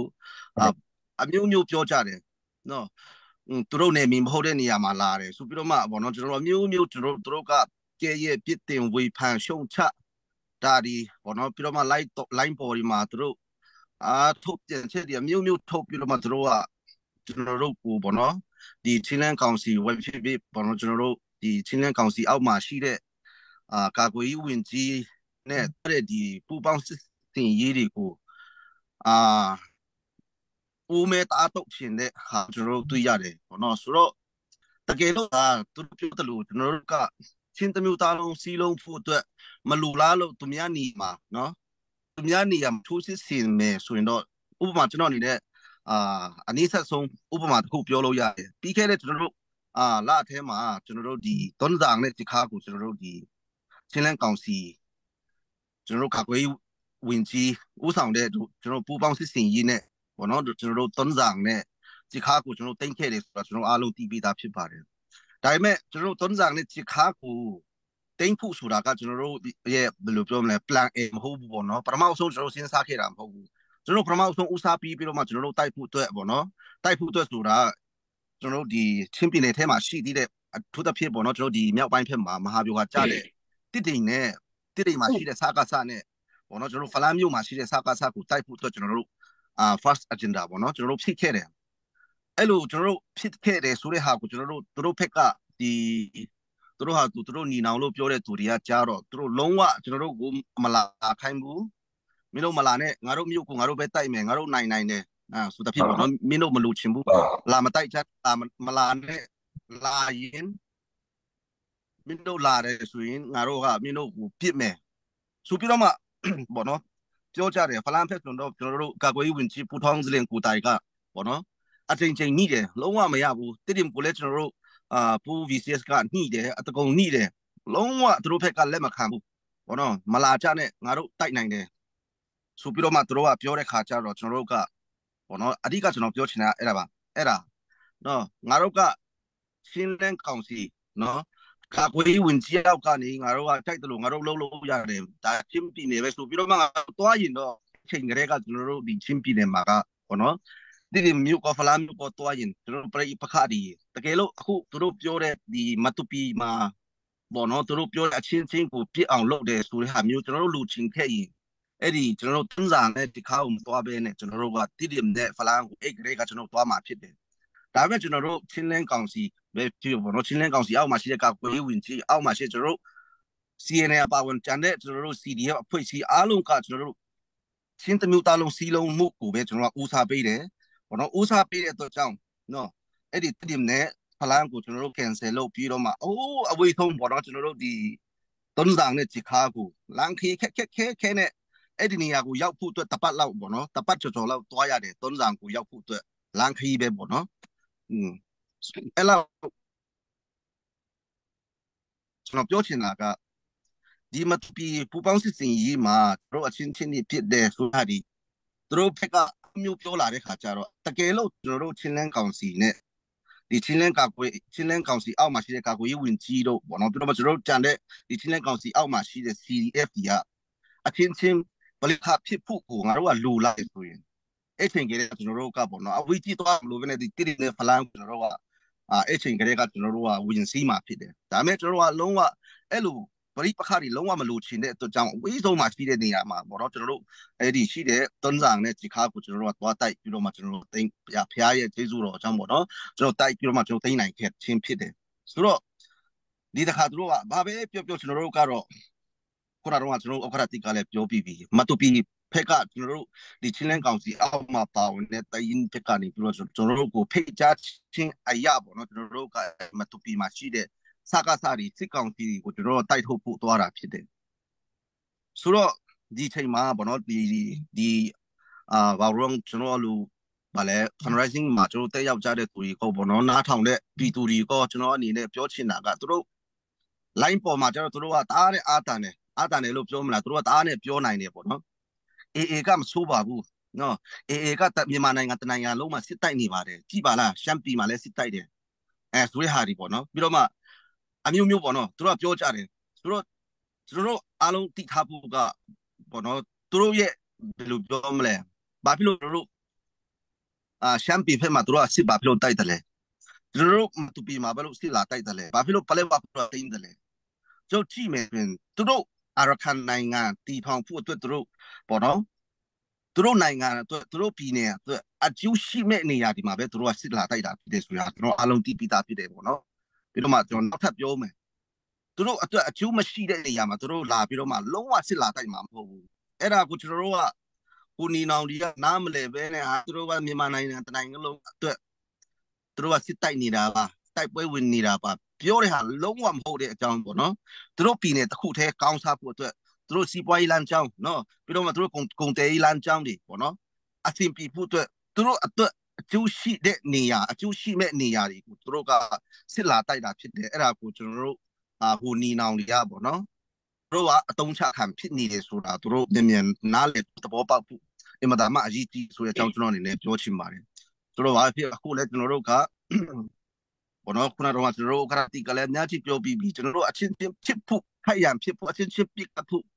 အချင်းချင်းပရိပကဖြစ်ဖို့ကိုကျွန်တော်လုံးဝမလိုလားဘူးဘောနော်အဓိကအခုကျွန်တော်တို့မတူပီမှာလည်းကျွန်တော်ပြစ်တယ်ဆိုတာကျွန်တော်တို့ကတော့ AA နဲ့ကျွန်တော်တို့ပြစ်တယ်ဆိုတဲ့ဟာပဲဘောနော်ကျွန်တော်တို့ပြစ်တယ် AA ကိုပဲကျွန်တော်တို့ပြစ်တယ်ဆိုတဲ့ဟာကျွန်တော်တို့နိုင်ငံကျွန်တော်တို့နယ်မြေကျွန်တော်တို့ချင်းလူမျိုးကြီးရှိတဲ့နေရာကိုနယ်လာကြော်တဲ့ AA ကိုကျွန်တော်တို့ကတိုက်ထုတ်လာဖြစ်တယ်ဆိုတဲ့အကြောင်းပေါ့နော်နားထောင်တဲ့ပြည်သူတွေပေါ့နော်အလိုချင်းဒီအားလုံးကတိဖို့ပြီးတော့မှကျွန်တော်တို့line ပေါ်မှာဒီနီနောင်ဖက်ကသူတို့ပြောတဲ့ဟာတွေကိုနားမယောင်မိဘူးပေါ့နော်ဘာပဲဖြစ်ကျွန်တော်တို့လူလာတာကချင်းပြည်နယ်တပြည်နယ်လုံးမှာစကားဆိုင်ငါတို့ချင်းလူမျိုးတွေကပဲတိုက်ထုတ်မယ်ဘာAAမှပူနေသံမလို့ကျွန်တော်တို့အတတ်နိုင်ဆုံးပေါ့နော်ပြည်တွင်းထဲမှာရှိတဲ့ကျွန်တော်တို့ CDF ကြီးနော် CNA ဒီကကျွန်တော်တို့ကအတက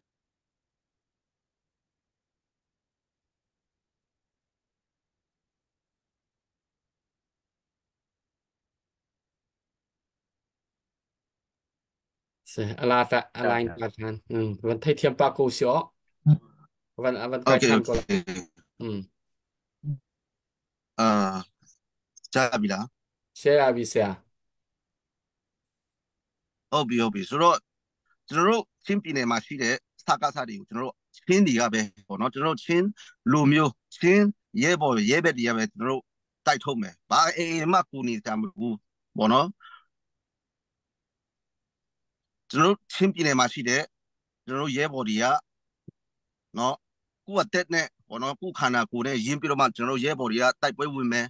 နိုင်ငံခြားမှာရှိတဲ့ကျွန်တော်ချင်းမျိုးသားမျိုးသမီးတွေကဘောနော်သူတို့ချွေးစာနဲ့ရှာထားတဲ့ငွေကြီးနဲ့ရင်းနဲ့ထောက်ပံ့မယ်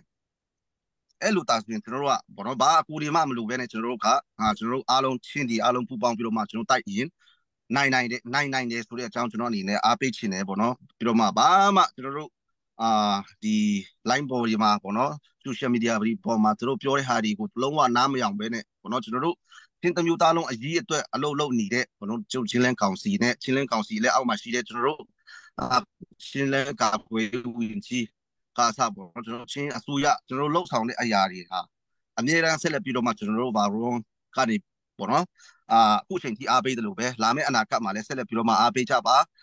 ဆက်လက်ပြီးတော့မှထောက်ပံ့ကြပါဆိုပြီးတော့မှကျွန်တော်ပြောချရင်းနဲ့ပဲကျွန်တော်ဒီကုန်းချုပ်ပါတယ်ဟုတ်ကဲ့ကျေးဇူးတင်ပါတယ်Kani lom tok kani lom tak tak atha tok siama meli ni atha big nak hunin atha big na tining vai kan let piak lo mi pi ni van thai chieu na sa Sese kailom kuri ki usa forma chizu de mare lo pyo de mare achimi chung kan toi fiat kho chung kan li kho ra ke zom lai atu bentukin athil avan santiga hin online chung ye lobby pol ki CB lobby pol le mi dang dang pon khan faktu in chutin NCT swal koli le swal pu in le swal mu long te kan an rakan ti ama lama unaw ka ding akal mi chu ti headset ti in an kan thang chat an kan mol phau asina te in ma lama ika hi rak du tak tak usilo te ton zang le chi kha raka liu in khan ton zang chi kha raka ti mi ke pro plan kan rak dai masalo an nei masami cho falam le ti di me ummi saka sa an umna por ban lak ding kha se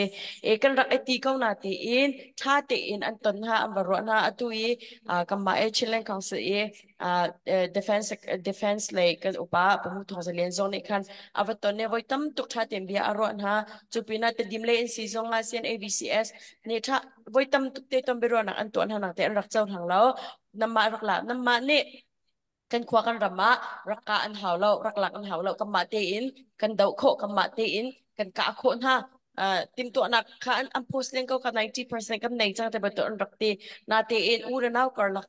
boy bai na kan rak du lo cha an du lo si le kan ti chi ton jang le chi kha tu ka kam ba ka mi kha si e boy pa thong jong kan rak la ko chim du wi chu pakhat i rem lo nak le ka du tak tak na rak am selo ma ne khan falam le te dim he kan rak ka chi kan rak pa chi ko ha na te in ma lama kan si kan ti cha an du lo mi je kan share ve kan rakal mi si ti ka ban chim du na se chun apan hi na ka mi people chim kan du mi na chu khat lei po CB atimi po chingi nong te atimi po chu online chunga e phozar le be chim hol rel le ti kha an chiam tu betung be phaikal jong kha an chiam tu e online le chu an kan dai tak ate in me pi amma chim mi bia pakhat long hemo mi chim bu in izum lai uchi ti kha chim du mi se chun e pol an ni zan zong a pi cha thang avaya khan nam mukal e pol an cha tu an kam bom an cha tu an ti min ha zong kha atak tak ti ko lo a chun e chu khoi ka ko ram zara ko ram hun ma ki ba pe ra an do ko an cha to an kam bom mi si ti an ti lang mang ko na ti in atak tak ti ko lo i arakan ti mi Arakan state ti mi amma pi chong kan tele chete an to kho nak ding cha a chun an to amma cha hlok nak an mu nak ding hun ma pol long a kan ralan tu bolei chung forum khwazarap ki ba am ba tu mi ka selaw atui palawa ke se ronga da ma tu adu kan ti si a chun kala jam project ronga si e ka palo chun 2010 marak se 2017 digin sele ma le e kala jam project cha a kin amma arakan chunga khin e ni la khau na se lo an cha a chun thi pau ba khe se kau ding mi ke se ma cha ba kan palawa ke betak te an rak nyet lang mang mi ke a hau pau ni thei di ning hal di mi ke se ma theng mang an kam bom chu e khai an ti mi kha chu amma tu kha atong cha kha ni kan tele chate ni amma tu kha ane hlok nak ling cha amma mi a si tu kha mi pi zong ne khan ra kan thei pia o chun kan ni kan ka min ha chu CB por kan ka min ha salo kan mi phun chunga sham shamin amma du in arak lut kan mi phun akan ato kan mi phun an to tau dan ha te che to tau dan zo kam hu hi ban tuk kan rem lo kan du na lo cha amma he kan kap mi si chun kan chin len chung chin pi chung kan chin len chung i a mi ra sang pol chu chin riam tlai phu chin mi nau ati mi chin mi ra kap ni kan dau na lai mi phun dang rak bop e rak dau kha a hau zong a hau lo chin mi nau tampi ra kap tampi kan nun na pe in ra kan dau lai i ram lek mi pi tu ni khan chola wala thala zang zong ra kam bom ve u adok na avan cha mi chu online chung ngi khat lei pole an au an khwang mi pau pau kha rak zum di tha uอันนี้จะออนไลน์อ่ะเอาจากมีเลยเบียเทียมมีเลยออนไลน์เงินฝนเอาฉันจะออนไลน์อาร์มีเดี๋ยวคันรักตั้มเวจาคันรักซุ่มท่าโอติค่ะกันจะดูมีสมาเดียวคันตัวเฟียนนักบันเล็กคอมิเซลใครน้องกันนี่รอบตกเฮลิซอยถ้าตกกันวันกันเละเปียกมีปีนี้กันนี่เฟียงตุกจังกันนี่เฟียงตุกจังพายสะโถลองค่ะกันเรียนนั่นโถทั่วมาโฟนจึงกันโถทั่วมาไล่กันเต้ทันเรากันทนทันเรากันโถไล่ตูโจอัปเดตตัวดิ้งคันเต้นเตาสุดจุกจนที่กายเห็นกันปากันวันซ้อมหลายโมเขาได้อัปเดตในมิซาบิก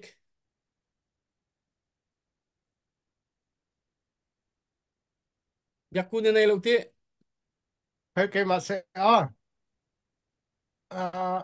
pu van biak lian chin khwa edelai dollar som nga pu thong zatong tinam dollar zakhat avane chap than ma vir he update ka to kho tok se kha ka hoi len ha vaya ka van chim than ko lai benga nam van ron le tax in thaitar nak nam van ka pek lo tika beng min le nan min ha he avane law law e update kan to kho lo min ha nan sia chun tax mai sai thaitar nak hong ka to ra mu tia kan nol ha kai lom kha za pai beng na he kam van lom pa la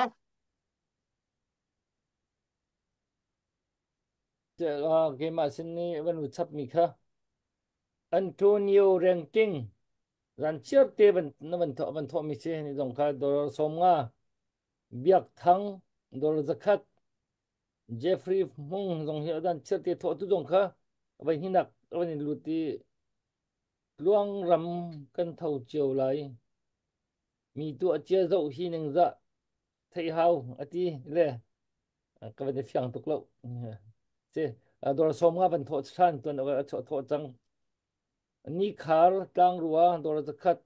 karil tang tak mo me khar biak kong dollar som nga siang boi thang siang khan dollar zakat chun tang chuan moya dollar som nga ni dong jan chiar te kanau chiar te ban tho mi se kabil kha ban bu chap mi se kut bang na halom dak la top se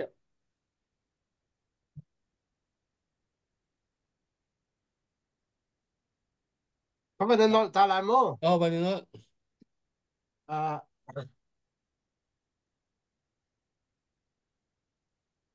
Reverend Thadun Atunu Sarah Vanun Par ZD From Non Madpi Nule Avapa Pita Sang Mang Aibur Nelson Australia Khosami Thani Madpi Khwami Ramlaka Azam Minha An Aidin Cha Tia Dola Zanga Pek Kanelom Tuk Thadun Tu Fachiamat Kanelom anh khua lên ra mà anh kir về anh thìn luôn anh chung cầu tì khá lặng nạc xí cái nó lòm tốt ti kan เสียอัปเดตตัวดิ้งกันนี่ลิม khate เอ๊ะ vatui em thang sin dollar som nga rak lu chap นี่ลอมตุกคันนี่ลอมตุกเสียชนที่กายเห็นกันป้าคันวันซ้อมไหล Reverend Dr. Zam Mang Mul Chin คันวันซ้อมไหลอุปัฏนากันเป็ก Pastor ป้านังมาจานฮุนซิเซโล kalom tok amasbika chin mi kan pathian amin thang thanom ko se chin ram akan pe tu chu kan pathian se walai pi aser van aser ni ka thapa arfidia aser aser ni walaya chin mi pun chu chin ram akan pek ve achu chin ram chu pathian se ni kan hu mi walai asi cha khan asung loi khun kan ma ni kan pachok mi dong salo pathian ne akan pek cha chin len ti mi chu ชินมินุงไหนขวากันสักนักวลัยสิปะเทียนเนี่ยกันแปลกมิสิส่งลอยตกตุจานะอากันเจ้ามินันดีลักเตจุงะกาลอมีอบีเกนชินเลนอโดตุชินมีพุนอโดตุนั่นรุมรองอ่ะสลาวมีนักให้ในไงรองอ่ะสลาวชินเลนนั่นโดดชินมีพุนนั่นโดดจ้านั่นปะเทียนเนี่ยอันแปลกมีห้าทัชวะวันลุนั่นเจ้ามีชงเงินกันชินว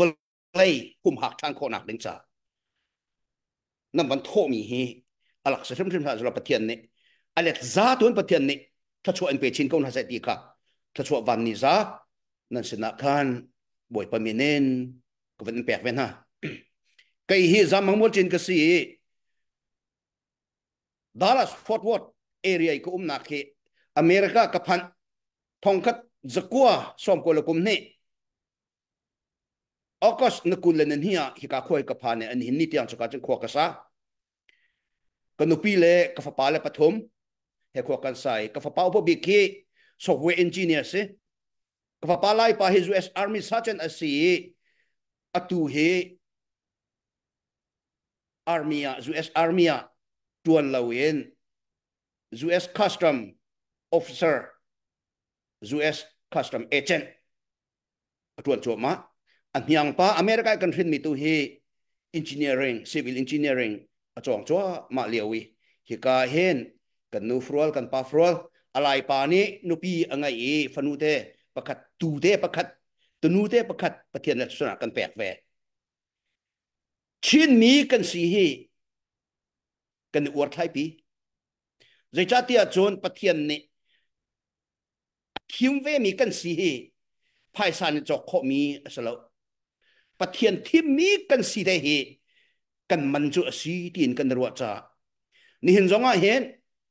ชินมีพุนอสมีคริฟ้าอสิเวมีประคัดเดียร์มนันนั่นสินน่ะเห็นอตัวเจตตักลองกระชิมไรตัวเดียวว่ากันปูสลายเมียนมิวนี่อาชิมมีกระทาโตสลายดิกินี่อาชิมมีทาโตอาคาค่ะนางงานจีกองให้เปไตจนเกยนี่อเบียดจงกระเบียดเข้าดิ่งเอาที่ตีละเวตุจานาสวมกันดูมินหาตุจูกันรัลกับหน้าจุงอินนั่นในลมเสียจนอันกุดจงนะเซนทองรัลดอกนักลาเกนเริ่มมาหาเวนั่งละไกนี่รำทุมนักมินิกันตีโคมิเตจูเซนทองจะขัดตีจอกนักสกัดหุดเกาไลอติมีเกตำนวนเตบังชวกโตเซนทองจะขัดอบปีโตราลมันนักมันนะอบปีเด็กมิจูเทียมนามกลายเห็นกันมีพ้นอันหุ่มหักจวมาเหลียวกันรับอันกินเว้นจวมาเหลียวชูอากันทีมมินฮักกุเตนน่าเตียติจาวินไม่ทัลเฮเรียนอดวนมินฮักกุตาอันเฮร์บิกมีเจตกันเปียกคนหาติเตกเสียจูจ้าจนตูจานะเห็นก็อุลกันเอากฟ้าเลยรำทุมนักะดอลลาร์อากอลมีลองได้กันเสียนิวซีแลนด์เนี่ยตั้มปีนี้นำวันเปียกกาลอมตักประเทศชนอันเป็นอะไรออสเตรเลียนี่แต่มันนำวันทุกชิ้นกันลอมตัวประเทศชนอันเป็นอะไรยูโรปเลยจงเงินแต่มันนำวันทุกทั่วมามีกำหูติกาลอมตัวอเมริกาสริแคนาดาสริยารำทุมนักอะไรจงอัดบิดนักรำลองเตียมินุงเรียลจอกเราบ่อยปานี่อาการพันเทอร์มีออนไทม์บักกินฮิบันตุกทิลกันตอนเตล่าฮิปะเทียนอัฐิจ้าไปนั่งมาจุรำท่าออนไทม์อันพันเทอร์จูนั่งมาเล่นจงการยานี่น่าเห็นวิวลองมั้งกันชิมมีเบี้ยลองเห็นมั้งนั่นไงหลังมังกรไลอาซาเลวนั่นไงนั่นเชื่อเตะกระบุรเวกอุติกาการสมนะก็ลงอารมณ์บีมินิเห็นนี่จูนนี่กูเล่นนั่นเลยเนี่ยลองไลท์ไทมส์เนี่ยไลท์รัมไทมส์เนี่ยนิวส์อันเดียลมีเตกเรลีก็ลงอารมณ์บิ๊กมิจู blood is thicker than water ที่มันจะตีนักกันจะชาเดียวตีกันเสียนี่นักกันต้นมีเฮมิซารัม mi Lairam district khat lai khelen chun long lai district piang ti se long client mam pui neng pui bung tlangen lam kha vakali pale wole do ko lut chu ma chu lam chu rakhain pol ni ai le din pol an her mi pol dat si hai ti pol batak te an her mi pol an phot lu nak se asnan rakhain pol tu an chel velo tika khika lai yang lai association mina upol ni lam an pi piak din ha arakan minung pol ni hitluk khin mo an kan zom tai ti mi ka kan ma Burma chunga ummi an kan zom tai kha an char fak tuk ve atu bantuk an kan tu hi an cha an rak fa ter tuk ve ma tukin Mizoram ya ummi kan thikat kan sakhat ne ane fa ter lewa chun mo tu zana hen poi jau sa so en Premier League bolum chui jau sa so en online hen nan kan sau ko lai ram thum nak ummi dola zakat chua he nan cha har tuk ma dola som nga te chui har tuk ko mo long kai le ummi lai district ki minau yang lai association pol ne e pol chua lu nak rakhai pol chua lu nak i piak pok na ka tak tak se chuti chun pe khokan ro ding si chu atu hen matu pi tamahati ummi zai khidanan ro minta kul kana na khidanan ro CDF minta CDF kamlet zai khidanan ro tirim peng e ummi tirim ku kana na zaumi ku kana na zai khidanan ro flam ku kana na zai khidanan ro salum la chol pha ban tu khrongen kan chu ding zai mat trong lo federal democracy nga nak den cha koram pumpi amun ki pang chol kan chol ve apakhat na ka ra ra he tai ko wat si ra ra kan tai ko chon CNF ni chun mo chilen pi chon hoi lai lo nan ma le nan peng nan ma le nan khuat te khanan ma te ne nan seram ningin nan tol rel te ko lai atu hen ichu ding zai mat lo mi azai chada ma chu volai chung pumpi ni zom tai ding mena media ken kip la TV station ken kip chong chun pakhat la pakhat i thang chet ding jeda kan ma mai thalen im hoi aka ding zai mat ani na hen zai ro ma chu kan ma chu kan ka lai ya her mi kan di lakte ni kan du mi federal democracy pai si ko chu achu federal democracy chai campaign kan to mi lai ra kan don ho mi chu ha ka cha salo ha ka ni flam uk ding asalo ha ka ni tidim uk ding asalo ha ka ni khan lang uk ding dong asalo nan ma le nan khu nan ma le nan peng nan ma le nan ram chiu nan ma chiu ta ka a than zalong ten nan ma ten nan tol rel te ding cha khan pai ni na hen ra do cho ma chu si ko chu kai ma ka chung khar kong ka chim na lai renguna tại khán thế kan ngai chu ka chun kan ma he anai bik chu ti dim chung khar khan hin se ja kan ni chu in hak tu kan lo chan pawa kan to kan in to kan ap ton nak chu ti dim kan nu le apa le pen si ko chu a chu tuk chen pe kan zum chu rengkun sui kong dai kan in to hi kan ni in hak tu kan lo chan tam tuk te ka to kan pek tak zung zal min ha chu ti dim chung khar sana kan nu pi le kai ma long he ka kan rat liao hen ka fa le te an ni le sin na rengkun kan che tak nai an hiang deuh hi among chem ngai ri in nai te mi ti dim kan nu an nuk char te che pe pi ti achuni chen pe an huk te phek ter tot chu azuk ter ton chu apa chu lo ka salo dot na kong kasi ka falen hin at ni tia tan pil lo pi en ti mia hen kai ma kanu ka pi en ti lo ma ti dim kan nu so ko pi en ti mi chu anu ne kai ma sana to na ratang na he chua chon upapale alai pa hi asau non te kan kal tang nai ma chu an pin huk te sa ko an pi ni chun ti dim an pi ni chun ngak se deu pa cha zuk tar ton chu ani hin na hen mi so hi azai pia tan ma ti dim ha ka salam te azai pia tan ma kan ngai tung lo mi phun bot lem tung lo wen nangan ji ta ma lo lo tol han ji ta ma lo lo nan ma pol de ko nan kan ho di chu tu hen akan hok tu chin mi phun akan hok tu he nangan ji ta ma yong tol han ji ta ma yong lu miu ne tai pi atwe hong ti pati kan you check ma si de nangan ji ta ma yong tol han ji ta ma yong nan ma pol ruang ado ko tu hi ban tu kan chua di chu ko ban peri lai America ka pan ruột chân chỉnh lá bắc lâu nè Dallas ka pan awe da ko kan sa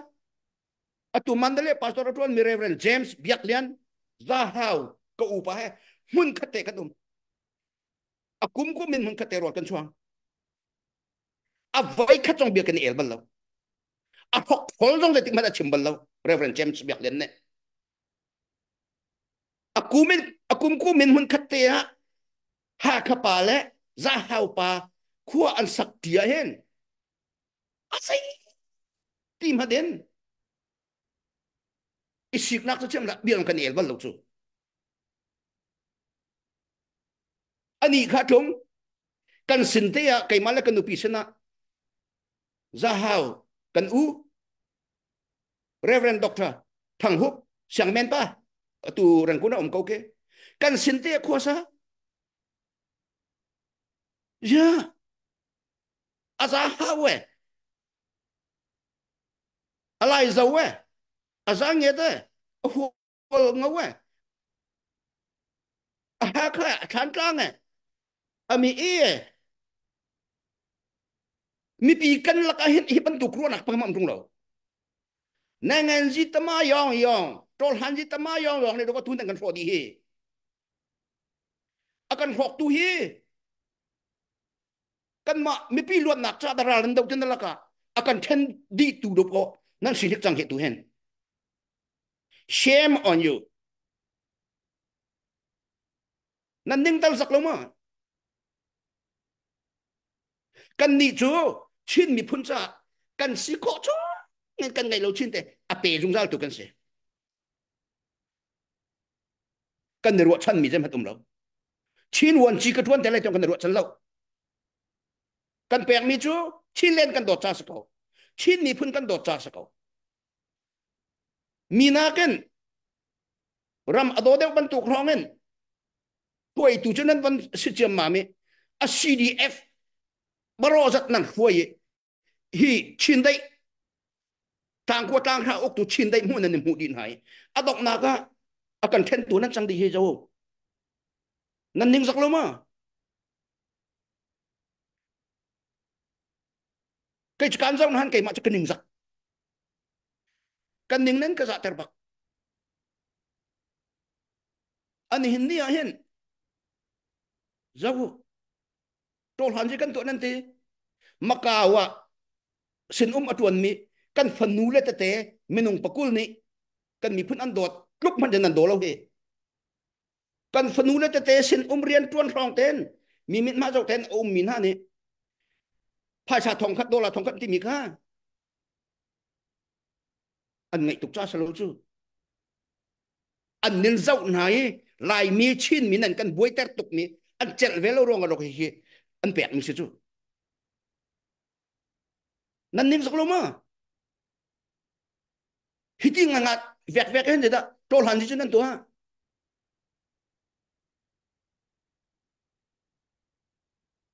ko hoi ko kom sina cái chỗ Dallas ý cũng chung là hen ra hào có u lệ bẩn nị hè hen muốn cất cái nông anh hin ni tiang giống á cái đột tăng hạn cái đột về rồi chứ chín tìm ý thi bay cần đi là cần kiến câu chúเขาเป็นเจ้าไล่เจ้าท่วมคือเจ้าอันขี้เคียงเต้นหนึ่งเต้นหาเคจะหาท่วมคือเจ้าอันขี้เคียงเต้นหนึ่งตะเคหาก็ทิลเหอันไหนตุกจูกันหดรุ่มรุ่มตรงอันไหนตุกจูกันพุ่นจงเจนหางอันตั้มปีจูอันดังพุ่นจงวันชิมหลังจะบ่อยทุ่งจงอันตั้มปีจูกันนี่ขัดเขาจะมาราจงกันหดเคจะหาหดเลยฮัลเขาหดหนักขึ้นมาราหดแค่อันอีดังเดียวนั้นมาราจงอ่ะจนจีนจะอันตั้มปีจูจะทั้งจงกันอมจูReverend Dr. Ralboy anu pi hoi naki tai chia boi hunu kha khem hol to ko si chu zau khwa an khem hol an tam nga ye a chu cha chun mara holen hol zonga khem hol se ko chu kan ni khat ko chu ta kan nam han adan ronga kan hol avi dang men se ko chu an hin na hen MDF le CDF mara karlaki idau nak te na chu ngolu all nakan si machun CNF timi chu pu tial kharne arak thok mi khasi 1989 hong rak thok chang mi khasi ani hini abawun abaw mina he min ong lai ne ana ting hu sar chom min se achu pol chu ping gong ta jere lua nan chan chu Nisanti ni menung nan si nan ule semi putial karni arak thok mi CNF he ha kata salo chin menung gel tekan ta se respect nen pek hau CNA respect nen pek hau CNF zong respect nen pek hau atu hen kan du tia chon an nan in tim ha se lo chin dai le cheng nia chuk hong kan an nan ko ko na chu an nan ha lo nan thang zo kan chet bang ha lo pu jing chung hi kan nu pi he tu wan koi ten se ka thai to pu jing chung hi phai sa je tik mata asilo nang phang lai lo ana chairman Chinland Council chairman ti donga zaitik mata chairman ka siati nak ke zaitik mata opposition ke aluai tung sa tu en ning hal zaitik mat chuma tuan lai lo nu konga zaitik mana pujing chung achu ka chan chiti chu chimnan thai lai lo pujing chung hi zum tlak pujing chung nan zum lo a chon chin mi chung an au bat zum ding an lo ta tingam cái thầy nạc sa tục chẳng ấy mi đình nó sẽ mi phèn nó sẽ mi thá sẽ mi zon ruộng nạc thiên lông ngay tục chú cha chú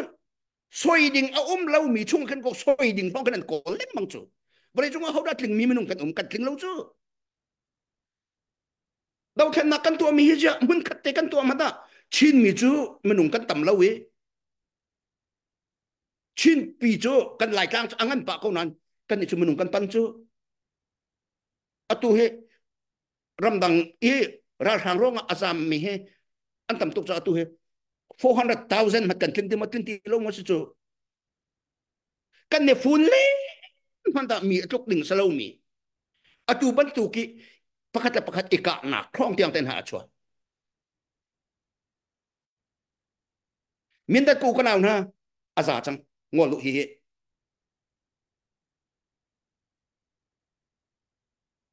min dat le complex chu ran hol jong nan vai thai nan pan hi ten kan nol ko na atu nan luk bu the ngol lu matupi tam ha ti ta yen ti la ta yin nga nan lung put ngol lu tuan bia ti mi chu aluan chia mi kan tial mi a umi ni na kan tial chu mai ara lai no kan tuan bia kan tial lai kan nungri lai kan mi phun ti mi chu atlaw lai lo we nan ning sak te lai chu nan tuan bia nan ning sak te lai chu ma cha chun nan pal mi he nan ngai chia chun ngai thiam kho lo mi pal na kum lo nan pal bak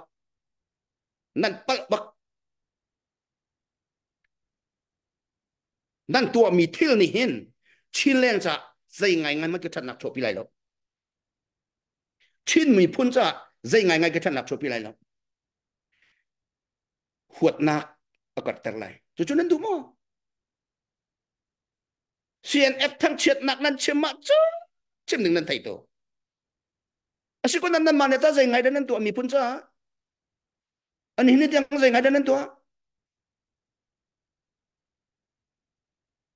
chim đi cũng lâu chứ nan khua cha nan tua men dai Chin national cause Chin tamiu ta lung cha da ko atu hi kan fai mi se chu cha chun nan min chang ngai nan sining cham he te ang he te nan ho nak chu atu all tok chu nan ho nak chu thật nạc tua hết có har ngày câu chú cha chun aza chẳng lâu mò aza chẳng lâu mò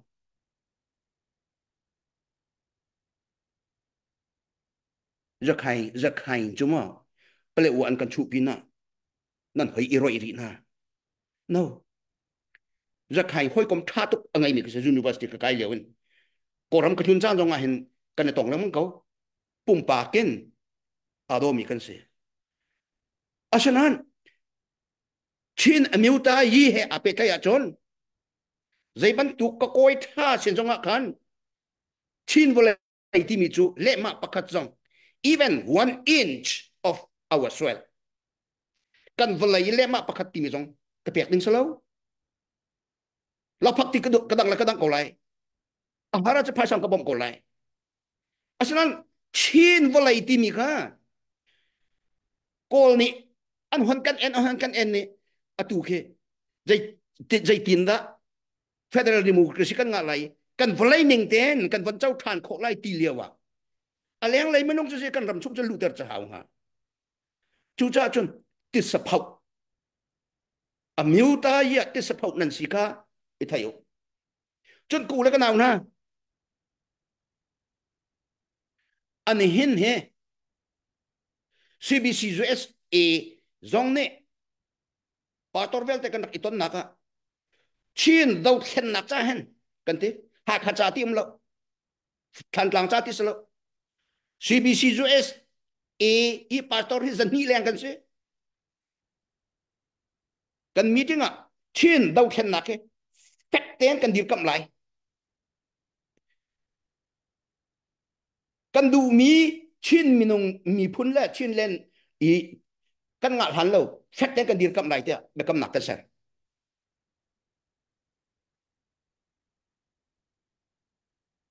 BTP jong ne board of trustees pi jong ne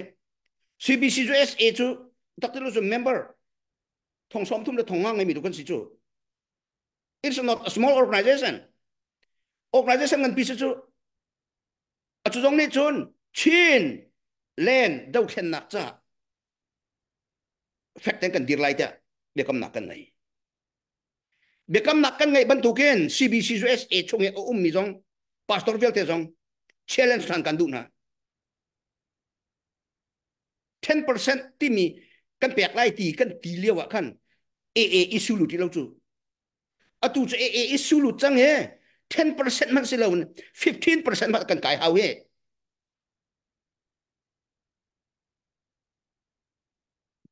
amiu ta yi si kan volai kong ase kan mi phun kong se je atu ban tu ken kan dai khan jan se lo kan thi lai mo now asanan milaka kan su kan thi ko lai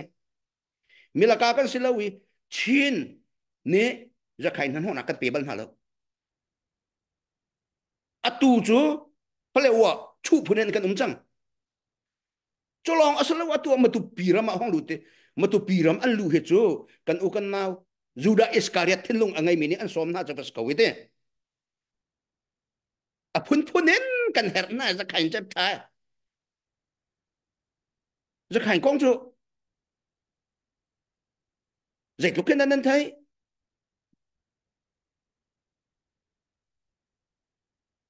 za khain le mui puinen hung na chun za khain that ma sau te kol ne an ti mi he kol an tha ka te lo nan kol nak nak mat no ko zual le mi phun si chu chu cha chun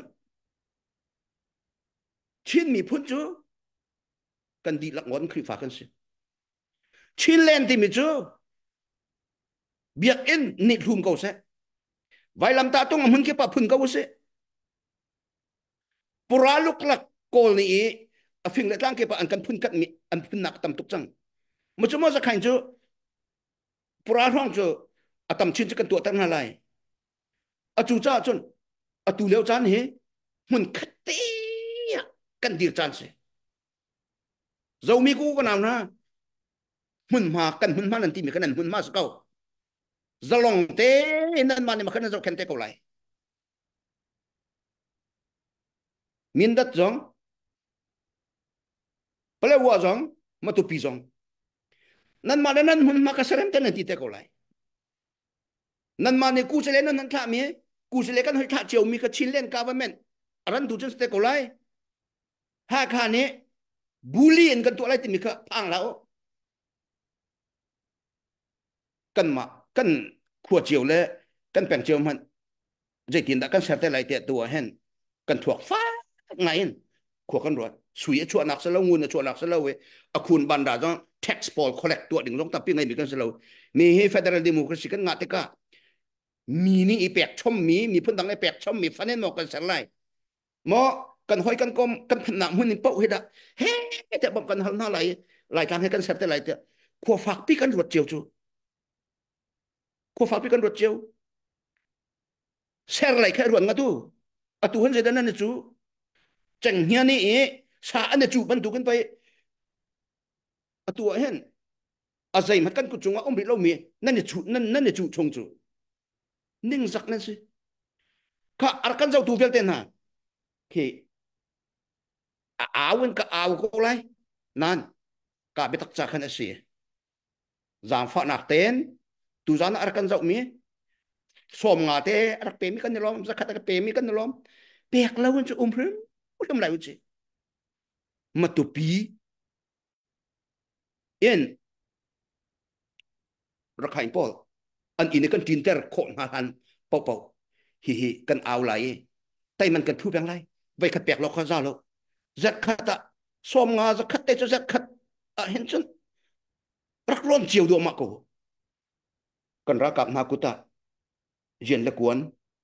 à đi ở trên một con phong lai hết một con phong lai hết diện là cuốn ăn cụt chung ấy ra là ôm hai nạc đừng trả anh này chú cú lý lắc nạc chán là ngày lâu chú nàng mang đi đâu còn chọc bẹo nào chú cái mà đâu có chọc bẹo nào chú cha chun mình khát tiệt nuốt toàn lâu sẽ cần bật nạc bắt mặt lâu cần bật nạc bắt mặt lâu cha nuốt toàn tính cái sự lâu cần thi giống là cần thi họ còn lại the truth cha cần nông mà chủ the truth này chốn tay nạc mu te ko lai boy pa ne kan dir kam se Joshua ne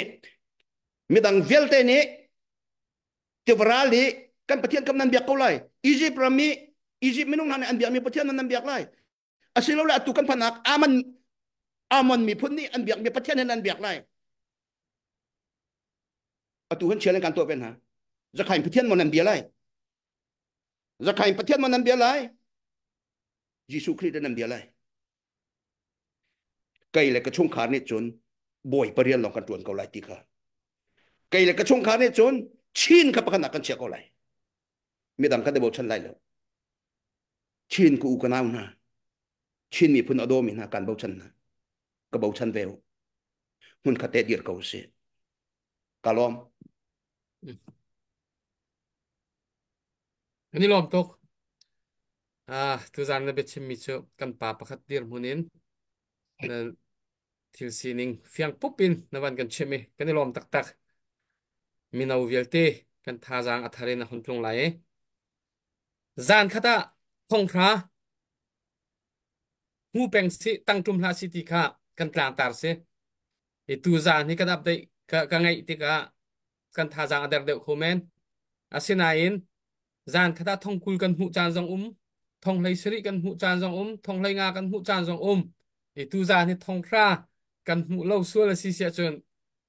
thai zana a hlei hu haw lai e atu tani ka kan aw mi phaisa achuak mi zaitin na kan man chol ti su ni fatinin kan kwat chol tu tan thau pu rian kan tuan na ka hin Chinland Council Chinland government ka ko yuan chi thana karong lain CDF matubi tat maha thu leader poll chon ram thum nak mi CDF supporter global supporter team tu zan arak thu min ha sen ha se chun kan ma vào rong team thì hi si ni fatinin fat chang chi te dat si tiang in zen kuan tiang in hi ti na kalpeng din lo na kalpeng chu cha chun tu zan nan tho mi thai jing kip tua andak man peng chu kan kal ning si thau pu tu tan thau pu chu thong tak takin chu han man tuk selo tu tan thau pu cha thong tuk India lai he vào rong team he aken kip lo bakan hiti bakin a her mi po kha za se i tha tin hai sa kan kuat mi tzin hi kan ma vào rong team pu thong kha nang ma na klai lai nan ti pu thong kan klai tar e khoi zona da phai sa chu zat kuat ding khoi zona da chu zat kuat ding sai ha kuat ai zo zo kuat oram zong kuat a her nak po khan kan kuat chu cha chun tu tani kan do khen na ki thong ta takin tu tani kan operation hi chak tak takin kal se ti kha kan du kan ral pan hin atai kan tai kha se ti kha tu tan kan sung si sual si achun ka chim ti lo pu chung te ni va pe te se kha cho le update kan van tu dai le chung te kha pu chung te kha chan toi te minute pathum rong hang chan ka van in pek lai na kan thut pi lo na asawe rak tim to pa lo Tema update ketua masa sana. Liza masinin dollar zani Midland Texas ikosa lal biak sinin dollar zakat chun sakta khwami pu van boyno sinin dollar zakat phang uk sinin dollar somruk kan lung lom tuk tina kan lung lom nak zape bek dang lak tar nau si pe tu vial tinan sunga kan lom tuk kha anai mi pau van pe thua mau cái mà sẽ ở cả gặp đại lại thì Australia ram khri pha bu hun dang in nam pek sia chon kan lom tuk hun dang in nam pek lo sia chon ni hina hin khri pha bu zong kan zuana ha khri pha bu pakada dola thong khat achwa khau lo mi bu chu khojai hana kan la lo chu kan chu ok bak zong se ni hin chu kampunia kan chimman tu ken kam vlai le ma pakhat cha azi chi tuk abe pi tuk liaw chana se kha ma ver se lo pu che hung sau pum ainol tran dola zakat pi zai doi hi kan nu ki upa ngai mi si 3p avanenol tran dola zakat nu po dola zahi chun matu Christian Church of South Australia sinin dola thong thum ha kut bek na khelom si kanalom tak tak nehin ni tianga khri fa buin azuang mi hi matu kan unaw khri fa bulong an sri mu kan ni pol rian kan batri tailom okay ban to bila mo tu za do thajing dor somnga room thang dor zakat van tho longma ministang zalian fyang khan dor zakat suiuk thinghual dor somnga sangkungwal chin bantang dor somnga biak sialing bantang dor zakat mosui family sakta zale somnga tapi chinza dor somnga zan hin rong vun kavan chap than ati dor somnga bôi mun sang thao đô la soma nó cái điều trong lỗ thì cho van thật thăng thao đô la zakat quên để bên xem là đi là thế xem chứ nó cho nghe chỉ lợn nào lomพันลมหนักมันต้องเรียนเอาเสียปกติมันชิมมีอ่ะคันรู้ออกไงสิมันชิมมีเดียวก็มันชิมชับดูตาเวมิโจอะตุยจะใคร tôi chan tôi thì tê nọ tóc thứ bôi chan gần này thực thì là hếtใครนี่เห็นอาการยูสที่ดาพี่กันในเฟียงเราแล้วทุกอย่างมันชิมมีแล้วมันเฟียงไงที่มาปุ่มปากซองอะไรนก็มันในเฟียงกันป่าแล้วมันชิมมีชงคันมียูสมีซิมียูสที่มีอีฟ้าสักตักดึงมันก็เสียอะตุย brotherhood เลยกันอุณาวนามันกันมีพูดกันหัวหน้าเราอาศัยนั้นยูสมีซีอีนาวตัดดึงอีฟ้าสักดึงดูชิมเราดึงมีซีรักเทน่าเสียไทยบักน่าเสียรวดฟักปีนรักรวดน่าเสียที่ก็มันดูง่ายไหมก็มันเสียงง่ายจังมีเสียที่ก็มันตาดู จะเสกในลมตัวรัวเสียวันกระเทียมปากกูแล้วก็วันหัวทั่วมากกูปุจจุงเตมีนิปัดทุ่มหนักนัดล้วนเสียเลยเสกันปัญหาลองโม Ok, hello mọi cái lo mày. Sẽ cái chút tôi tiếng cái chim câu lại, ý tu gian hi, căn pa lại tầm pi giống nine, cái chút thong bang pa lại thắt bên tục cái câu. Ý căn pa lại tầm pi niên chim chang ấy, tu căn dir hun hi, dây heda ai lo ti sia chun. Emergency call ti bak se. Ý tu tan dây ruang đã ti tlang kan au, chun tu zong hi, cái mà pak cái chim sia chun. Phang hak sia pali he kwa sa mi cái se. Vào rong chút bên hi chan, dây mà chan cái hak ngai kan tina in. Atu liu chu emergency national fund a her tuk cha a her sile karian ka mak lai ka ti tu he a her nak ko po ka lai chu chun abe pi cha na se kai ma ban tung nung tam pi khati khana tu hi redin kan um ve ram le zonga chu dai cha da kan ban chim tu ti sia chon za pi ni na tu ban tu ki kan ton mi thil hi zoom ban tuk lo mi bia kan ro mi le thong kan thei mi facebook chung long ban tu khan zai ma zat ni khatiang long kan thei sia kan chon thin lunga chol chang ninga dar khomen asinan tu zana toy te ka ban chim tu mi chu kan ral boy na aw thong ti se zai cha kan ti se chun tu kan thei chang kha ni zan ti ni kan ton mi kan ral boy na ni an shuai mi na an naw le an thi la na an man thi sa an naw le ni an pu le thi na ka zai tik mana kiran du law an nan na yam tu ma kha tu kan dir mun tu he chu cha jin kan mi pi jong ni kan thei ba ka haw kan ral boy na aw thong tu he chu cha jin abe pi tuk liao cha na si cha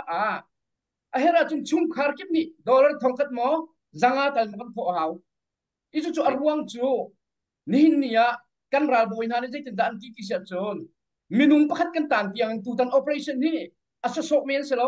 matupi operation chalong selo kan chin mi phundi lak operation aher tuk mi kan ramcha operation si cha khan pakhat kan tan tiang in nok kan sok lai lo ti sem chu cha jing kan mi pi jong ni fak tak kan ro cha na chu zai cha ti sia chun ni an plan mi chan toy te selo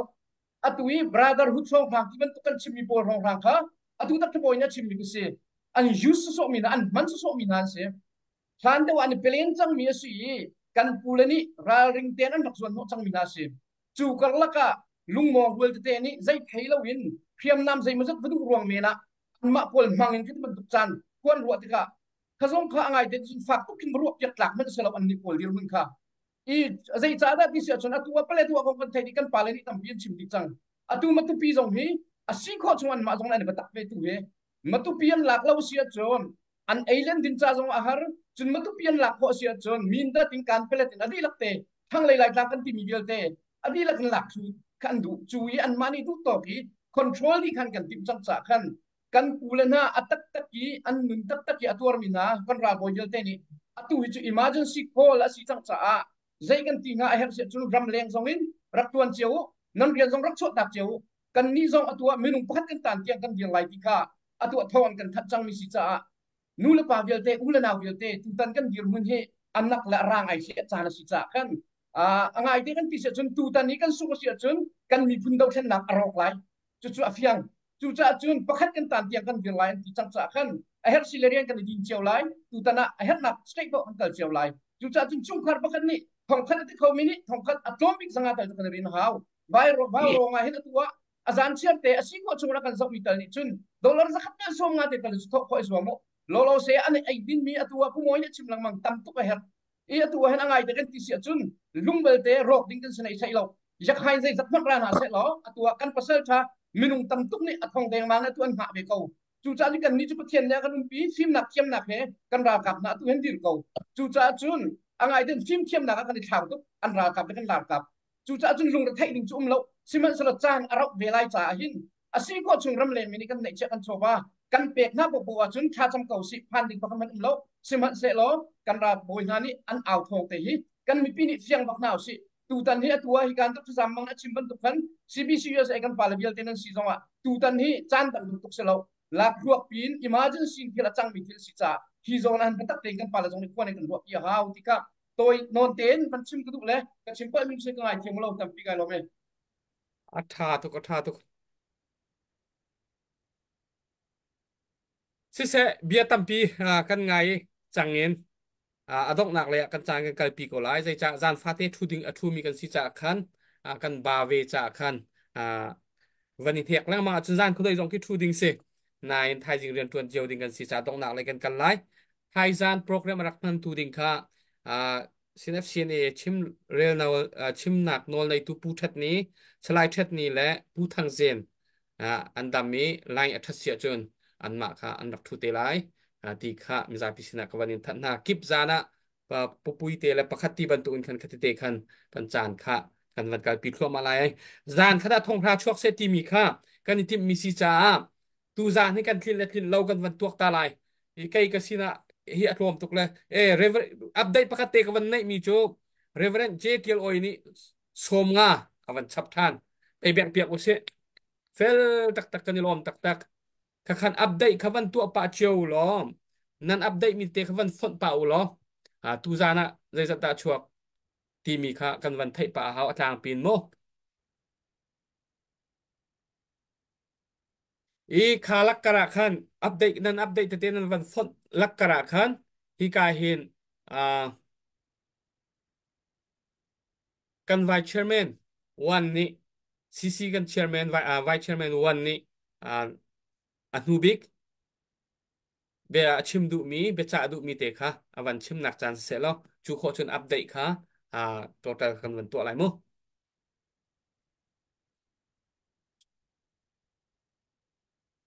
me li van so nang man ni a thai lo so la ကဲပါ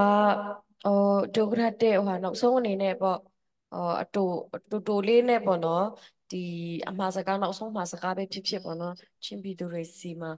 ပြောကြချင်တဲ့အမှားစကားနောက်ဆုံးမင်းခွန်းလို့ပြောမှာပေါ့တို့ပြောပေးဖို့ရန်အတွက်ဖိတ်ခေါ်ပါတယ်လို့ ဟုတ်ကဲ့ဒီနေ့မှာ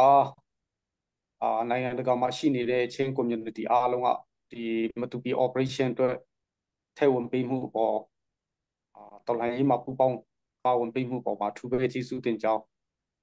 ပြောလိုပါတယ်နောက်ဆုံးအနေနဲ့ပြောလိုတာကတော့ကျွန်တော်တို့ချင်းလူမျိုးတွေကအမျိုးကုံဇာတိကုံရှိတဲ့လူမျိုးစုတစုဖြစ်တယ်ဆိုတာကိုအားလုံးကခံယူတတ်ဖို့လိုပါတယ်အမျိုးကုံဇာတိကုံဆိုတာကဘာလဲကျွန်တော်တို့ချင်းလူမျိုးတွေဟာမိမိကိုယ်ကိုအားကိုးတဲ့လူမျိုးတွေဖြစ်ပါတယ်သစ္စာရှိတယ်တတိရှိတယ်မိမိလူမျိုးကိုမိမိချစ်ခင်ကြတယ်ဒီအမျိုးကုံဇာတိကုံကိုပြည့်ရွံ့စေမဲ့လောက်ရမျိုးကိုဘယ်လိုတော့အကြောင်းပြချက်နဲ့မှ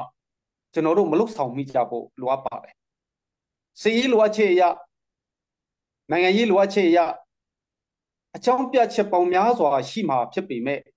ကျွန်တော်တို့ရဲ့ချင်းလူမျိုးရဲ့အမျိုးကုံဇာတိကုံဖြစ်တည်မှုကိုတော့ဘယ်အစုအဖွဲ့ကမှချင်းလူမျိုးရဲ့ဂုံပစ္စည်းမဲ့လောက်ရမျိုးကိုဘယ်အဖွဲ့အစည်းကမှမလုပ်ဆောင်ကြပါနဲ့ကျွန်တော်တို့ချင်းလင်းကောင်စီကလည်းပဲချင်းလူမျိုးတွေရဲ့အမျိုးကုံဇာတိကုံတမိုင်းเจ้าမှာပေးခဲ့တဲ့ကျွန်တော်တို့ဘိုးဘွားတွေရဲ့ဂုံကိုချင်းဆိုတဲ့ဂုံကိုကျွန်တော်တို့ပြည့်ရွံ့စေမှာမဟုတ်ပါဘူးလို့ပြောချင်ပါတယ်ဒါကြောင့်ကျွန်တော်တို့ချင်းလူမျိုးတွေရဲ့တတ်သိရှိမှုချင်းလူမျိုးတွေရဲ့မိမိကိုယ်ကိုအားကိုးယုံကြည်မှုမိမိကိုယ်ကိုမိမိနေမျိုးကိုကာကွယ်တတ်မှုဆိုတဲ့ကျွန်တော်တို့ရဲ့အမျိုးကုံဇာတိကုံကိုဘယ်သူတော့အကြောင်းပြချက်နဲ့မှမပြည့်ရွံ့စေကြပါနဲ့လို့ပဲကျွန်တော်မှာချင်ပါတယ်အားလုံးကိုကျေးဇူးတင်ပါတယ်yani lom tok tu zana arak thu mi hi ka le ya CDF มาตุปีเลยสปอร์ตกันปาเลกันโฮยเลเรียนตวนที่มีโพลเฮบัดชิมดิงแทงอินอารักทูมีค่ะอันเสลามิซาปีนี้ค่ะเซเรมลาวนรักลาบัดชิมดิงอีรักทูมีแทงค่ะอันเสลากะตูกันมาบันตุกะเรียนโทอีเรียนตวนโทอีรักไอโทมีอันเซโมแล้วนั่นเซเรมลาวนเร็มลาวอันมาจงอันเซเรมตุกโก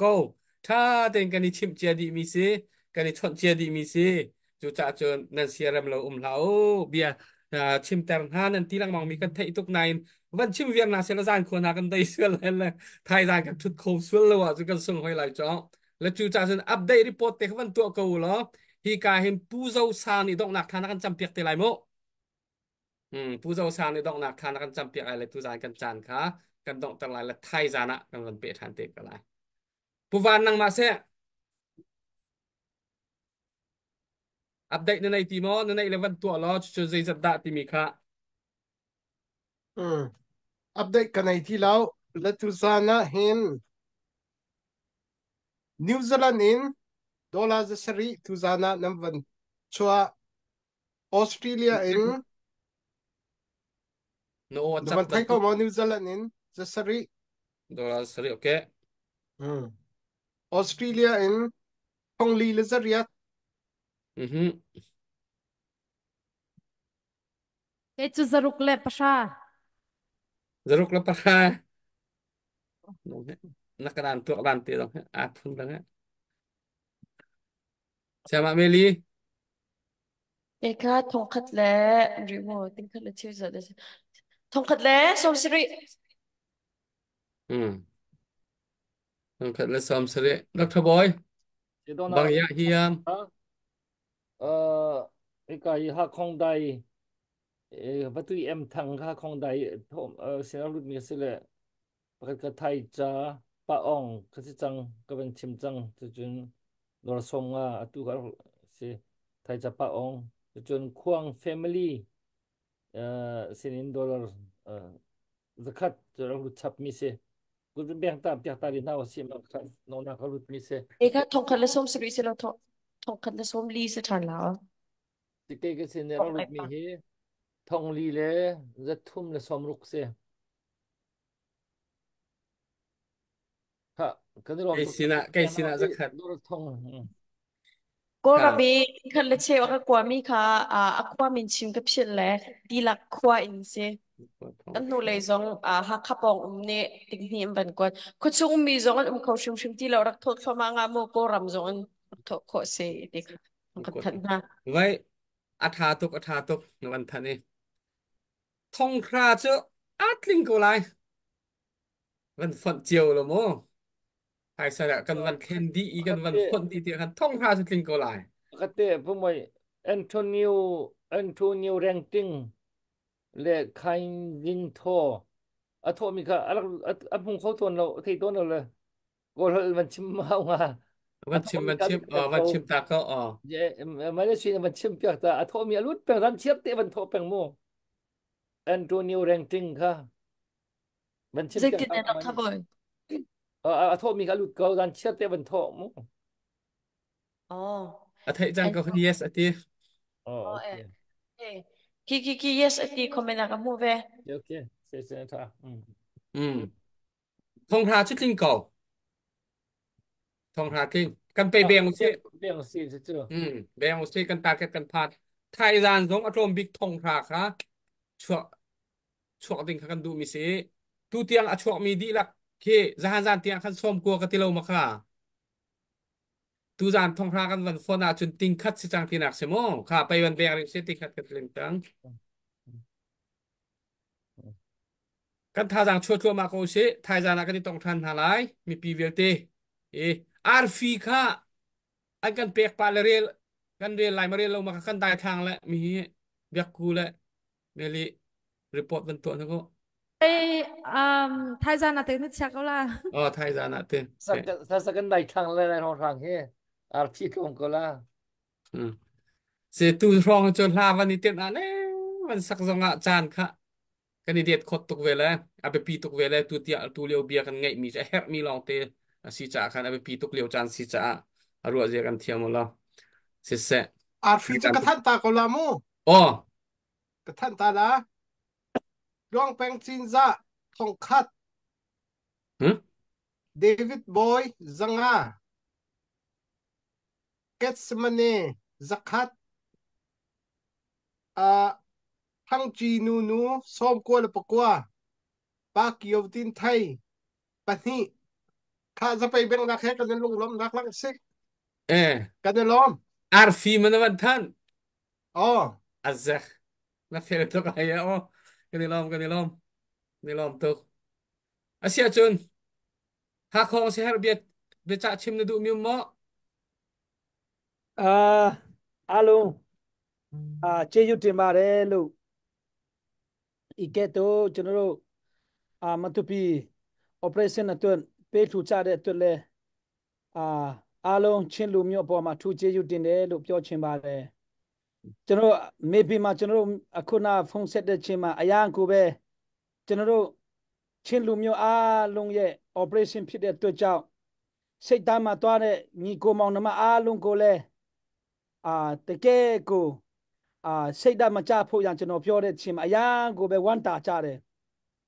ဒီလိုကျွန်တော်တို့တရင်ကြားတဲ့ချိန်မှာကျွန်တော်တို့နောက်အနေနဲ့ကျွန်တော်တို့ချင်းလူမျိုးအားလုံးပတ်ဖို့ကူညီနေကြတယ်ဆိုတာကိုသူတို့ကြားတဲ့ချိန်မှာပို့ပြီးမှတကယ်စိတ်သားမှာပို့ပြီးမှတွားချင်တဲ့စိတ်တွေရှိတယ်တဲ့သူတို့ပြောကြတဲ့သူကြောင့်အားလုံးပင်ကလူတွေအားလုံးကလည်းနိုင်ငံတကာမှာရောက်နေတဲ့ချင်းလူမျိုးအားလုံးအပေါ်အထူးပဲကျေးဇူးတင်တယ်လို့သူတို့ကလည်းပြောပါတယ်လို့ပြောချင်ပါတယ်အရောက်စီတိုင်းမနေ့ဖြန်ကိုလည်းကျွန်တော်မပေးဘူးဆိုရင်ဘယ်သူမှပေးမှာမဟုတ်တဲ့အတွက်အားလုံးကိုလည်းဒီface မှာzel number ဒီကိုလည်းပေးချပါမြန်မာပြည်မှာရှိတဲ့လူတွေလည်းမြန်မာငွေနဲ့လည်းပေးလို့ရပါတယ်လို့ပေါ့နော်အိန္ဒိယမှာရှိတဲ့လူလည်းအိန္ဒိယနဲ့ရိုပီနဲ့လည်းပေးလို့ရပါတယ်လို့ပြောချင်ပါတယ်အရောက်စီတိုင်းဘုရားသခင်ကောင်းချီးပေးပါစေချင်းလူမျိုးအားလုံး thank you ကနေလောင်တုတ် كني لام توท่านดิ่งมีในหมอผู้เจ้าเซฟปีทางทองท่านดิ่งมี อมเล็บเนาะ อืม ผู้หักของและชิมสังคะ เสียจนไทยจานเลยนังนี่นะท่านตีละกิบจานเลยอะsoวันนี้soสุยฮานี่ที่มันต้องกินวันนี้เที่ยงก็เสียเสียสิ่งกันตอกหนักอะผู้เจ้าสาวนี่ทากันจำเปียกหลายกันจ่ายกันตอกแต่หลายมื้อ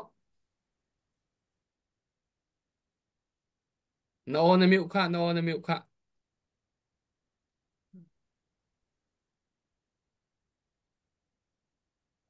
sile kay ma holten kitam ko lai mo call โอ้ hol le นังมา on เฮลเทน kitam อ๋อ tin นังมาเฮลเทน karen lo o kha อืม akadot aklung wat tu kung boy pan ka pathian na tenga sala ko nga yu boy pa nang ka ren lu wat na thang si tenga supu pa ti ti na ko se lai ra ko rama sin rama bru no la dalai dong ka rai na sang hing long a pek rai na bru no om ti na ral ko tukuli ve nga boy pa tu sai hat om no ve nga ngai hangu ve nga hina tu sai thai na sang hing ben om no de tre boy pa na lo khon wan khan bu pa de ti na he wa rong yun til hon na belai pum lo yak ti he Australia ram Norway Canada e ko thơ ka America ram man belai pum ko long ma sang phun na karam ham la ti na bi ke bi boy pa ti na nang on nom tu ti sang thi sang ko lung bui ku ya bi ni bi ti ko thơ ka tho sing sa la he ku wa ko boy pa nang long a nan dang sa ku hi thai hu sa pre pe sang hing ka ngai la ka boy pa nang ka ngai la sung sang ta ka sang phun na karam la hoi na la sang phun na karam la lei na la na le thena pe kai ti ka tang na he ape si boy boy dong ko se boy pa nang long a let som thum let zakat tu la sa ding ngai mong na cứ tên cơ và cùng tay nó pe kai ta ka ngai yu phone cùng boy pa su min sa sam pa tien hing amen อาเมน อาเมน ลมตุกไทยจานต้องทันเนนฮะล่ะบายบายเดียว อา